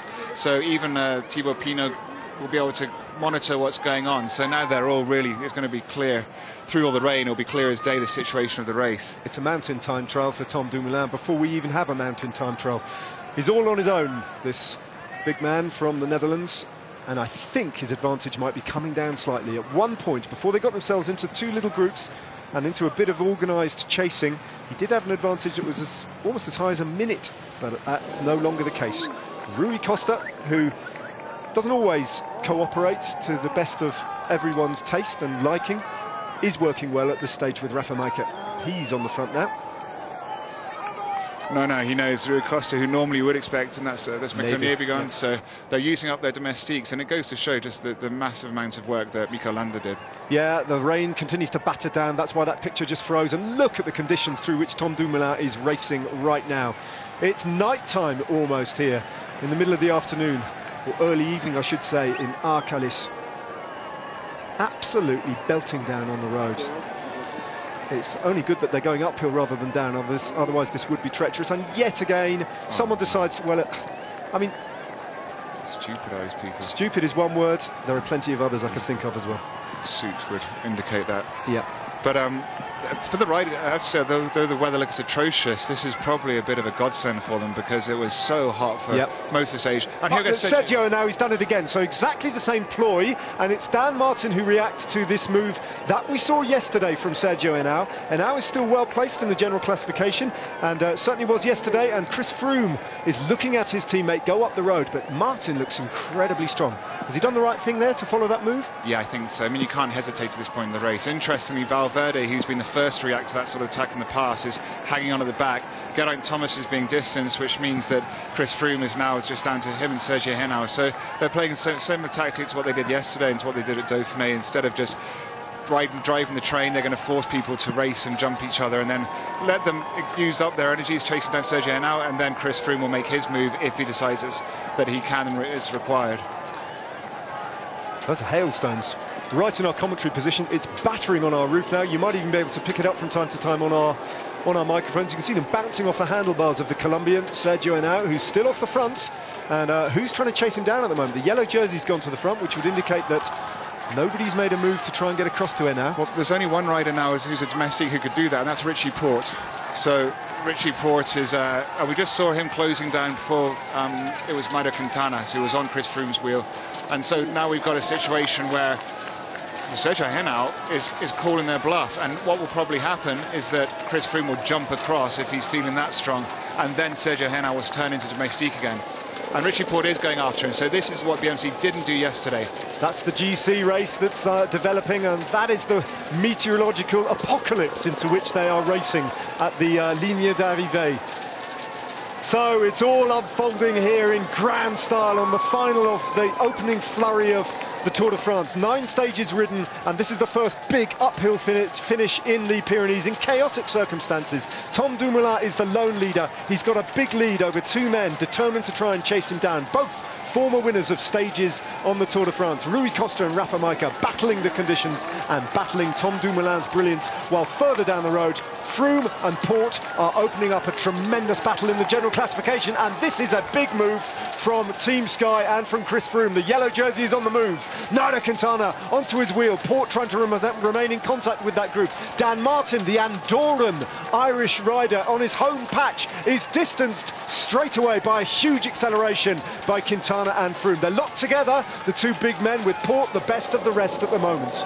And you can see Richie Porte there was looking behind just to see. He has to make a decision now whether he continues to chase on his own or sits and waits for TJ Van Garderen. He's obviously decided that he can do this on his own. He's doing okay. He's doing okay. So that's Nairo Quintana is just marking Chris Froome out. Dan Martin, I'm not sure how far he is behind, but this is now that chasing. Roman Kreuziger is still there. TJ Van Garderen, Joaquin Rodriguez. Is that Meintjes? Yeah, Louis Meintjes is definitely there from Lampe Merida. He's having a good Tour de France, and so too is Richie Porte. Well, this is a very strong performance for Richie Porte, considering he'd done the attack that then Chris Froome countered. So Porte attacks. So, yeah, exactly. Chris Froome this time had to react again to Richie Porte, and Dan Martin's back on terms, and so too is Adam Yates. The white jersey, it's all come back together, and Porte grimaces, and this is a really good showing from the Tasmanian rider from BMC. Where's his teammate? Adam Yates looking very much in control there. He's obviously just been sitting, letting everybody else close the gaps. When he's realised that they can't do it, he's come to the front and done himself. Richie Porte keeps accelerating. He'll have a quick check to see if his teammate's there. He's not. He's being dropped. He's carrying on. But that's the tactic he's decided to employ. Don't forget, Richie Porte comes from a position way further down in the general classification, having lost time in that incident in the first week. 1:45 or thereabouts he lost on that occasion. Meanwhile, up front, Tom Dumoulin has just 2 kilometres to go to a great victory if he can hold on. Dan Martin, the next rider to attack, with Chris Froome reacting, and Quintana locked onto his wheel as ever. Richie Porte, Froome, Quintana trying to follow the wheel of Dan Martin. That looked like a big move from the Irishman. and they're approaching the shot we saw before, Tom Dumoulin, where we said he was going to enter the switchbacks, which he's on now. When they come out that tunnel they're just entering, they'll see all this unfolding in front of them. And in fact, Tom Dumoulin, he would actually be able to see them coming out the tunnel if he looked down to his right now. So this is all very clear, and what you can see down below, here we have, there's still Rui Costa. Very rarely do you see him actually working this hard to bring something back, but he knows if he doesn't do it now, the race is over.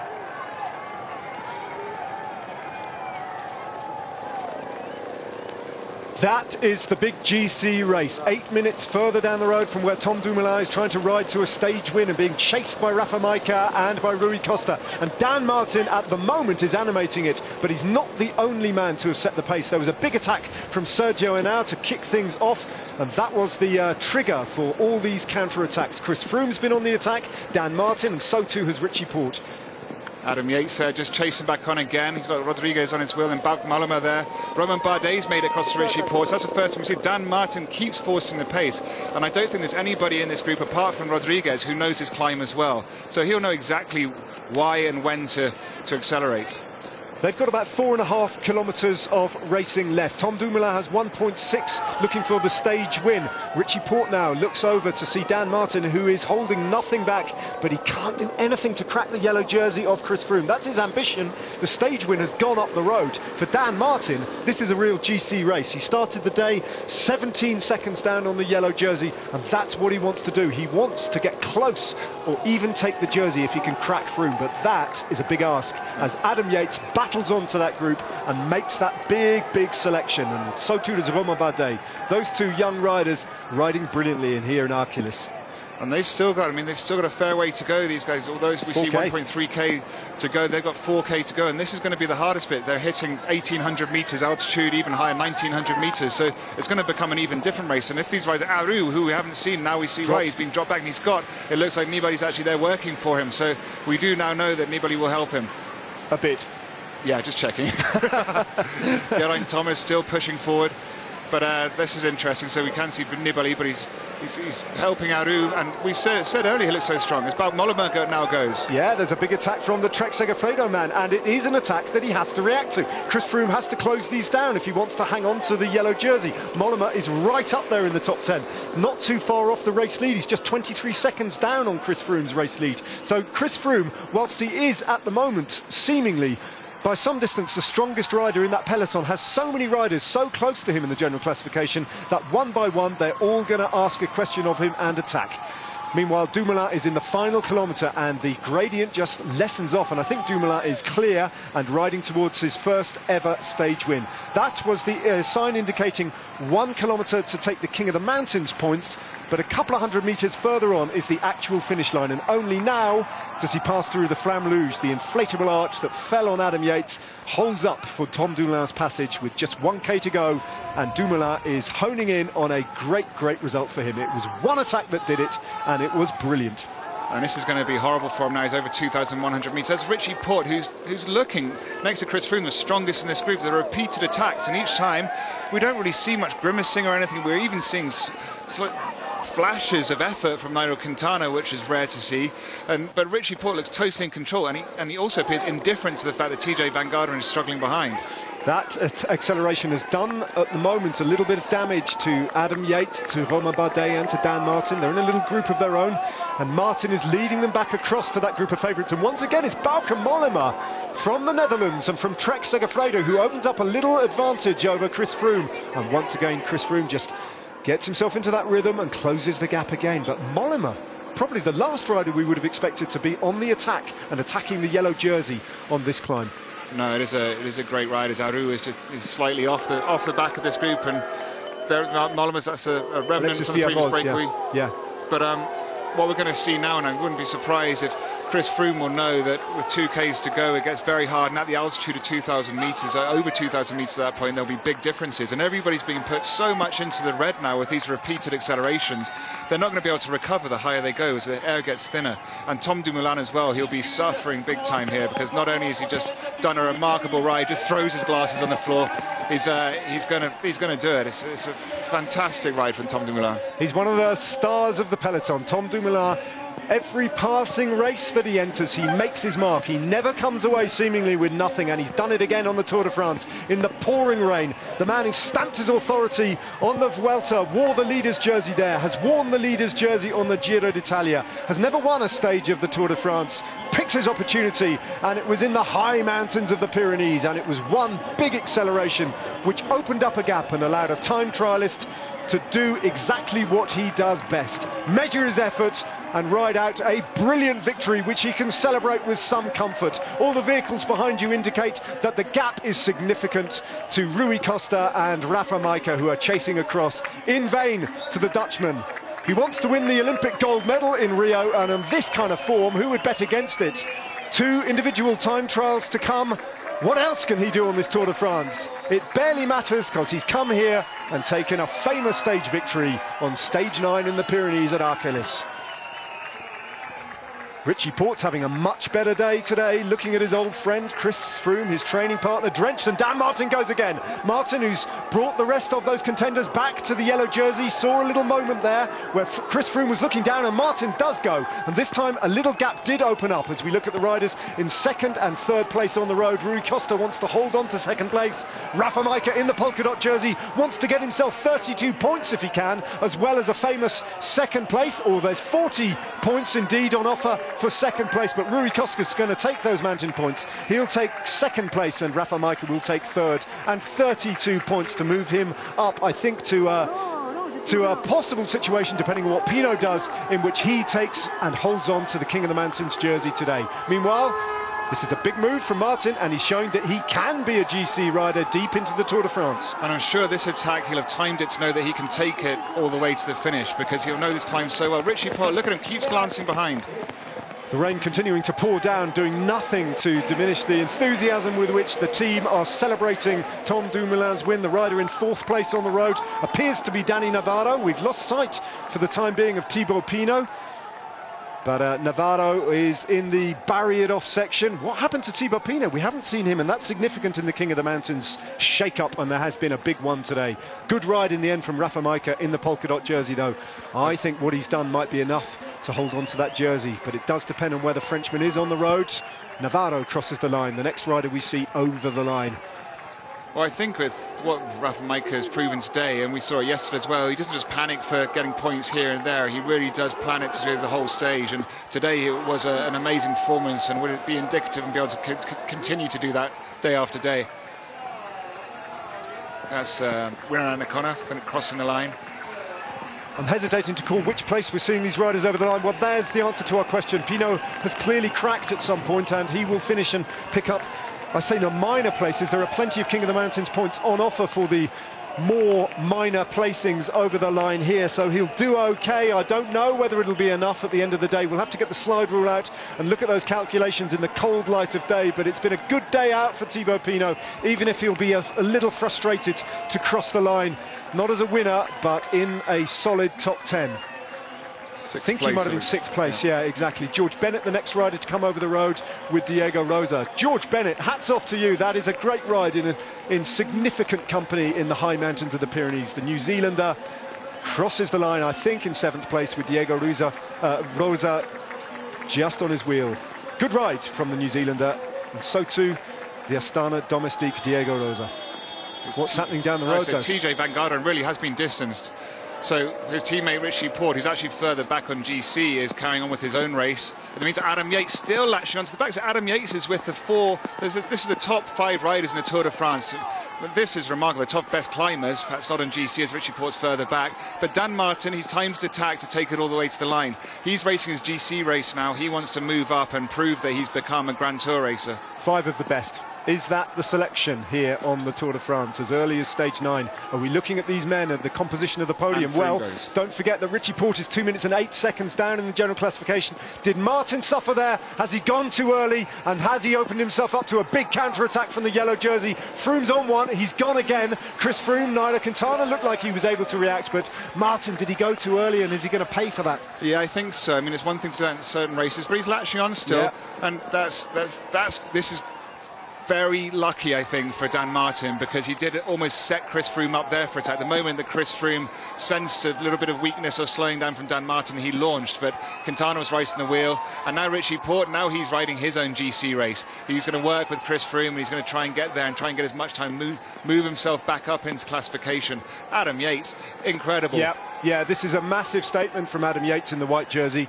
Bear in mind, he's still recovering from the moment when this inflatable arch fell on him 2 days ago, and he's hurt. He's had stitches to his face, and he's battered and he's bruised, but he's living with the very, very best on this mountain. And the one person we haven't seen attack is Nairo Quintana. Yeah. We've seen Adam Yates has been latching on. Fair enough, he's in the white jersey, he's doing that. We're just impressed to see him there. But you would expect to see Nairo Quintana launch a counter-attack. Maybe he can't, but he seems he's always there. He's marking Chris Froome, or he marks Sergio now but now Rodriguez is trying to go across. He also knows his climb very well, coming from this region. Dan Martin is paying a heavy price for the move he made, but at the same time, it's worked because it's distanced some of the riders behind that he needs to put time into to defend himself in the upcoming time trials. But look, Richie Porte is going to take this, and he's not really, he is racing his own race, and I'm presuming that's their team orders, because TJ Van Garderen is the current leader of their GC after Richie Porte lost that time after that puncture. Well, Richie Porte is essentially putting time into a bunch of GC riders here, and he's making a statement in his own team, because he will be better off in the general classification than he was at the start of the day by some distance. Time gaps are going to open up here across the line. This is a selection here. The other Movistar rider you can see on Quintana's wheel is Jesus Herrada. He was part of that breakaway move, and he's just holding on to the group of climbers here, featuring Adam Yates, Nairo Quintana, Chris Froome and Richie Porte. They're the best. Dan Martin, well, he lit things up. A brilliant ride from him, but it might just have gone the other way for him. He's going to finish with a little second disadvantage to this group of favourites at the moment. The yellow jersey has responded once again to everything that was thrown at him, and there was plenty thrown at him today. Richie Porte leads them over the line. Chris Froome has Nairo Quintana, as ever, locked onto his wheel, with Adam Yates perfectly comfortably in that company in the white jersey. Great ride from Yates, great ride once again from Chris Froome, and Yates is determined to show how strong he is, and he goes over the top, and he is going to sprint to make a little point over the line here and head this group of favourites over the line. Chris Froome still battling. Quintana, as ever, on the wheel of Froome. Yates is going to take the honours and make a little statement, and the Tour de France will take notice of that. Yates is right there in the general classification mix, in the company of Chris Froome and Nairo Quintana. Well, Dan Martin just about made it on, but yeah, from Adam Yates, that was a fine statement. What was interesting as well was Chris Froome. His big attack he made didn't make so much difference. Sergio Henao coming by, Romain Bardet leading that in, Bout Mollema, Joaquim Rodriguez, Meintjes. So they were also involved in the initial attacks, but they're clearly the second best climbers in the race today anyway. And there's Richie Porte's teammate, TJ Van Garderen, all on his own without any riders for company, and Roman Kreuziger heads a group just behind him. But TJ Van Garderen has been dropped from not one but two groups of favourites, and Richie Porte has put time into his teammate there and made a little statement in terms of the internal dynamics of BMC. Done himself a few favours, Richie Porte, today. Geraint Thomas crosses the line, a little bit detached. But it was important. We saw Sergio Henao as Vincenzo Nibali leads Fabio Aru over the line, and he looks over to see his team leader, and once again Aru has lost time, and he comes over with Warren Barguil for Team Giant Alpecin for company. Team Giant Alpecin can celebrate a stage win today, but they've lost more time in the general classification for the young Frenchman. So we had a race within a race, and still the hailstorm batters the finishing line here. And it was truly dramatic. Yeah, and I think that's answered the questions we had regards Vincenzo Nibali's loyalty towards Aru, and hats off to him, because he really did. We saw Richie Porte and TJ Van Garderen racing against each other, but we saw Nibali really setting up Aru. That's the situation. All that really matters at the moment is Tom Dumoulin was the first man over the line. Well, it's not all that matters to us, I tell you. We started the day with a beautiful Pyrenean scene behind us. We are now in the middle of a howling gale and an open-sided tent. So we are going to take a break. And I hope we'll still be standing on the other side of it. Thibaut Pinot, by the way, we think has held on to the polka dot jersey. See you in a couple of minutes.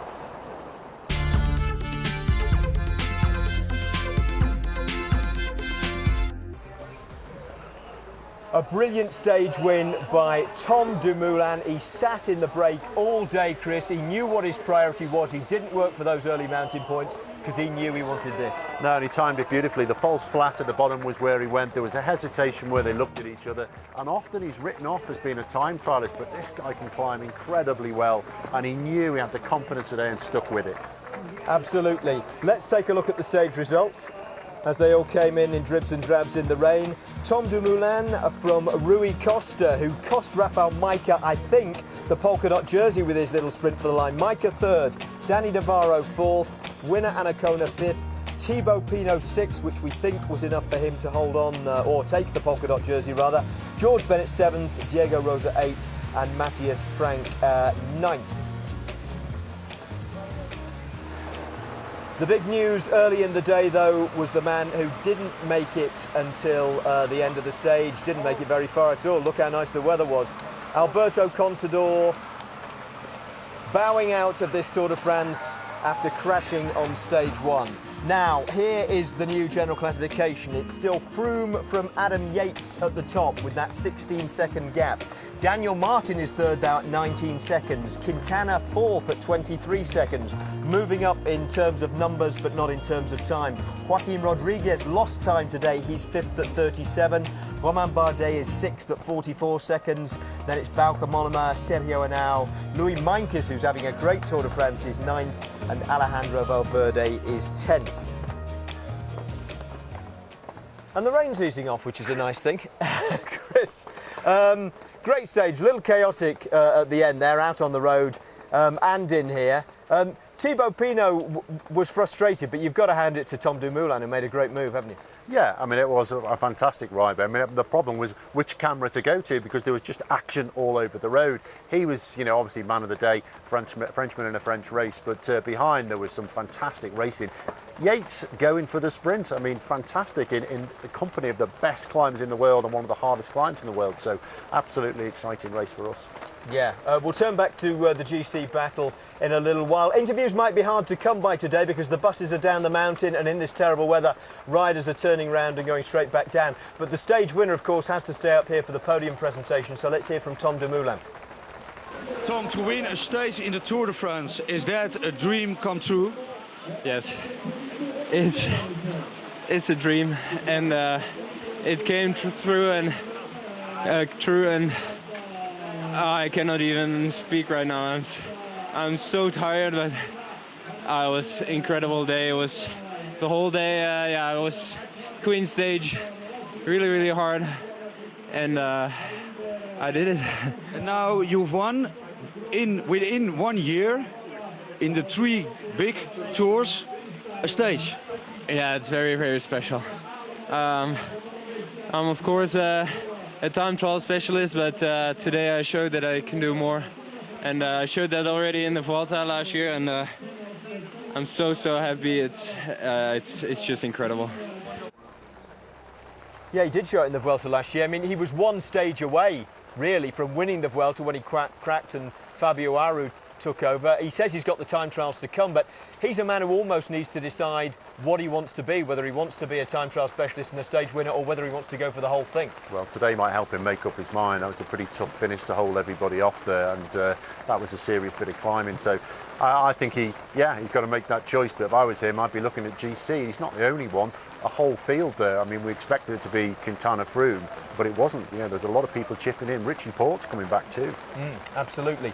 Now then, one man you can rely on to give you a post-stage interview, rain, hail, sleet or snow, is Geraint Thomas. Let's hear from him.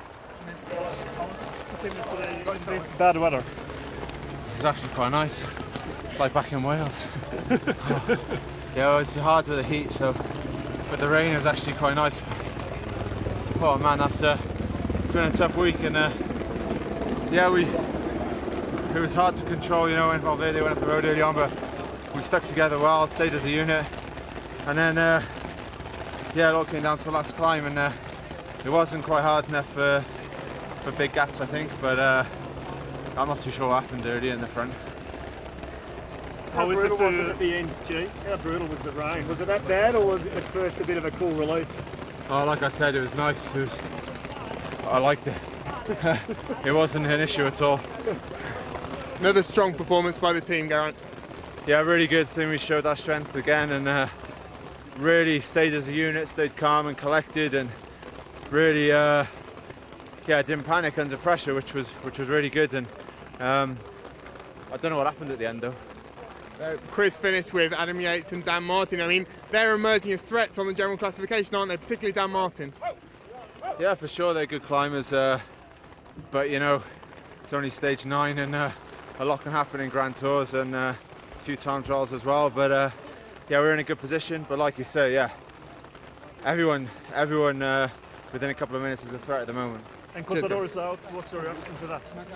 Yeah, obviously it's sad to see for him and his team, and because obviously we know how much the tour means to everyone, and for sure he tried to be in the best shape possible and had some bad luck, and yeah, unfortunately for him, but I'm sure he's going to come back strong. Yeah, only Geraint would be enjoying the rain, but actually it's a point worth making after that heat. It would be pretty welcome towards the end. Most people don't know that most of the energy that riders produce, 2/3 of it is wasted as heat. So they're actually the only ones that would find that quite pleasant conditions. I know we didn't. Yeah. Now he talked about Sky having the pressure. Of course, that comes with taking the yellow jersey, early in the race, like Chris Froome did yesterday.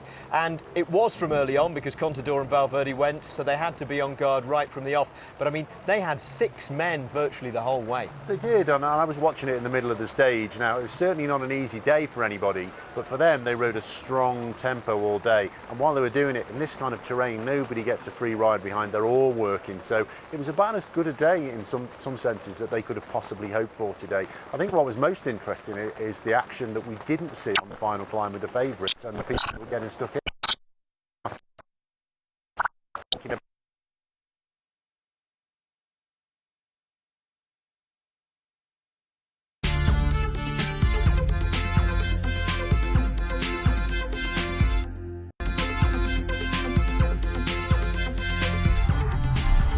Here's your chance to win £10,000 and a trio of the latest bikes. Courtesy of Boardman Bikes, the winner will be getting an SLR Endurance signature model worth £8,500, plus 2 Boardman comp bikes of your choice. Don't forget, the lucky winner will also receive a cheque for £10,000 to spend on whatever they like. For your chance to win all 3 bikes and £10,000, just text the word bike to 61333.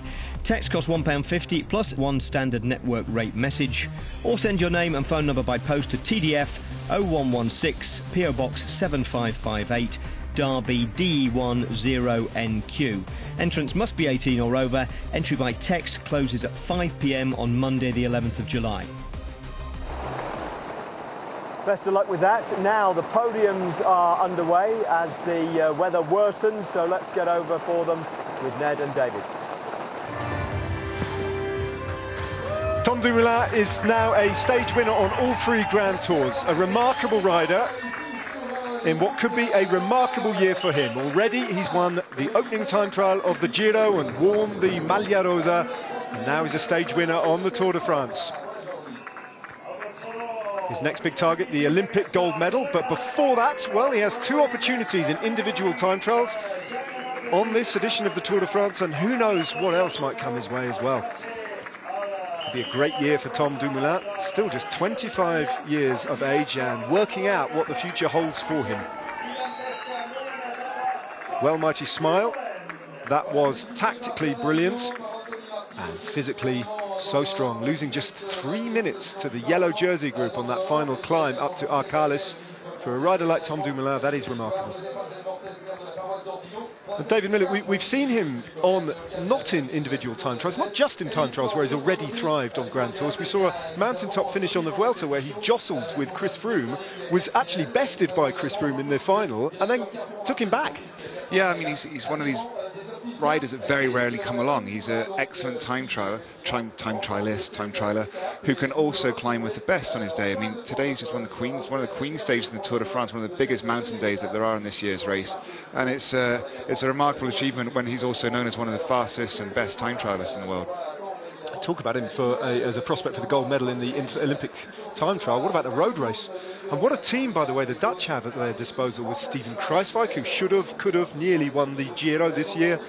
Wilco Kelderman and Robert Hessink, they can draw on as support riders. And this man, he could execute a win. No, it's a fantastic team they have, all of a similar generation as well, which will no doubt help. Here we have Vicheux, the French national champion, Posso Vivo, his teammate, and Sylvain Chabanel, the fourth man there for Direct Energy. Yeah, so that's the damage that gets done on a stage like this. Tom Dumoulin on the podium, and he gets the combativité of the day as well, the award for the most aggressive rider. Yeah, that's the word I'm after, and that is decided by a jury. And it goes to Dumoulin.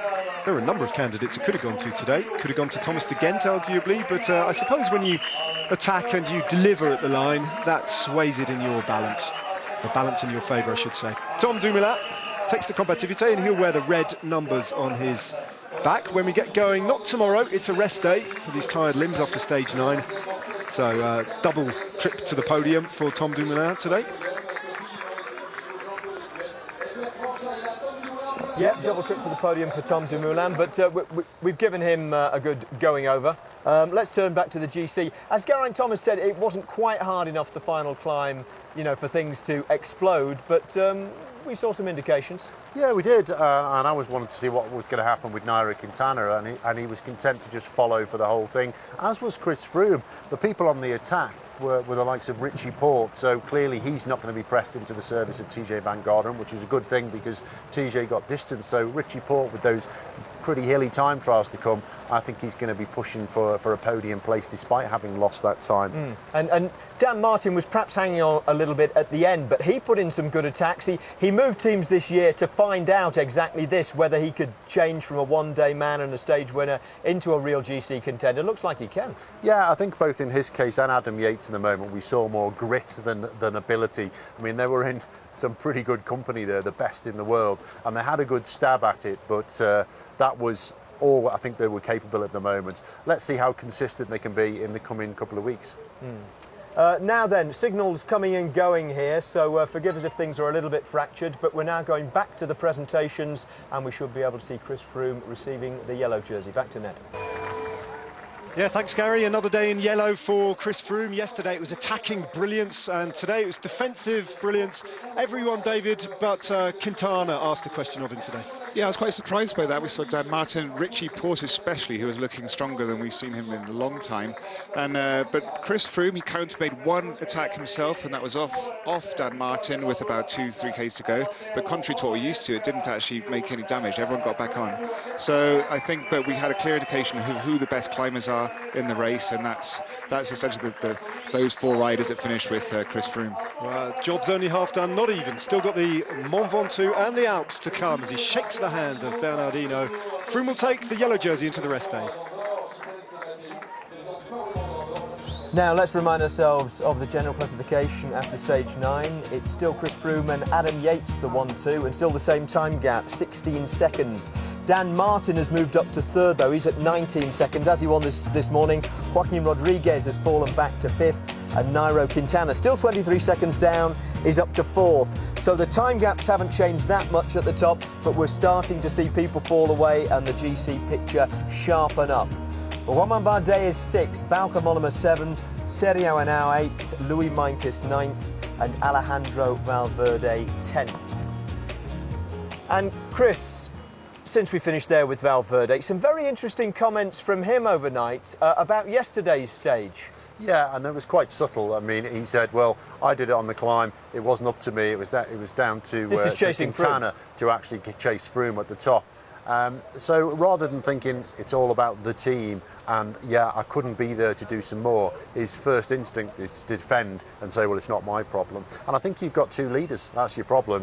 Whether his ability is there or not, you've got 2 leaders. And I think he's never going to be the super domestic. You might get him to work for you by attacking and challenging the others, but he's not going to be the one that just sits on the front and rides all day. OK. Now then, here's an interesting thing. Eddie Jones, who of course has done wonders with the England rugby team since he took over, is out here and travelling with Orica Bike Exchange to pick up a few tips about excellence in the world of cycling, broadening his horizons and speaking to Daniel Friebe. Rolling. Eddie Jones, that was some first day for you on the Tour de France, wasn't it? Yeah, no, fantastic experience. Great athletes, incredible. And it's always a hairy day in the mountains. The driving is usually pretty aggressive. How did you find that? Yeah, no, it was a bit different. It's like out of a James Bond movie. And your visit here to the Tour de France has intrigued a lot of people. They wonder what you could possibly learn from the Tour de France. And what have you come here to learn? Well, just to learn about the consistency of preparation, the consistency of performance. Yeah, these guys have already been going 8 days. It's their 9th day, and to churn out performances like that is unbelievable. And were you a Tour de France fan prior to this? I've always had some interest in it, watched from afar, but certainly, I appreciate what the coaches do and appreciate what the athletes do even more today. And the conditions today, I mean, they belonged really in a rugby match in October, didn't they? Yeah, no. Very hot now, very cold, so they've endured everything today. And how much longer are you staying, Eddie? Just till tomorrow. Thank you very much. Thanks, cheers. Yeah, interesting, Eddie Jones's take on things. The feisty move Dave Brailsford's in, you'll be wondering why Eddie Jones is with Orica instead of Sky. Well, I mean, yeah, I was interested to see it, and you think, well, what's this got to do with cycle racing? But exactly that. I know that Dave has been to visit other sports, and you can see the tactics that he employed yesterday were to try and do the unexpected, which is a ball game kind of approach to it, to try and take the enemy by surprise, as it were, rather than just beat them into submission. And I think there's an awful lot to be learned by cross-fertilisation with other sports. Yeah. Now, the man who took the enemy by surprise, of course, yesterday was Chris Froome, who took the yellow jersey, and he's going to take it into the rest day as well. Let's hear from him now. Chris, it was a nightmare of a finish after the heat, the hail, the rain. How are you feeling, basically? Yeah, that was a tough old day out there. I mean, really hard day yesterday, and then again another tough day today, and then going from pretty extreme heat, 35 degrees, really hot, stuffy kind of weather, to hailstorm at the finish, 10 degrees, and just complete from one extreme to the other. It made it quite difficult there. You managed to cope with it very well. You managed to cope with the attacks, because there were attacks. You must be happy with your stage. Yeah, really happy with that. I mean, of course, it would always be nice to try and take a bit more time to have a bit more of a buffer in the yellow jersey, but all in all, I'm really happy going into the first rest day in yellow. Got a fantastic team around me.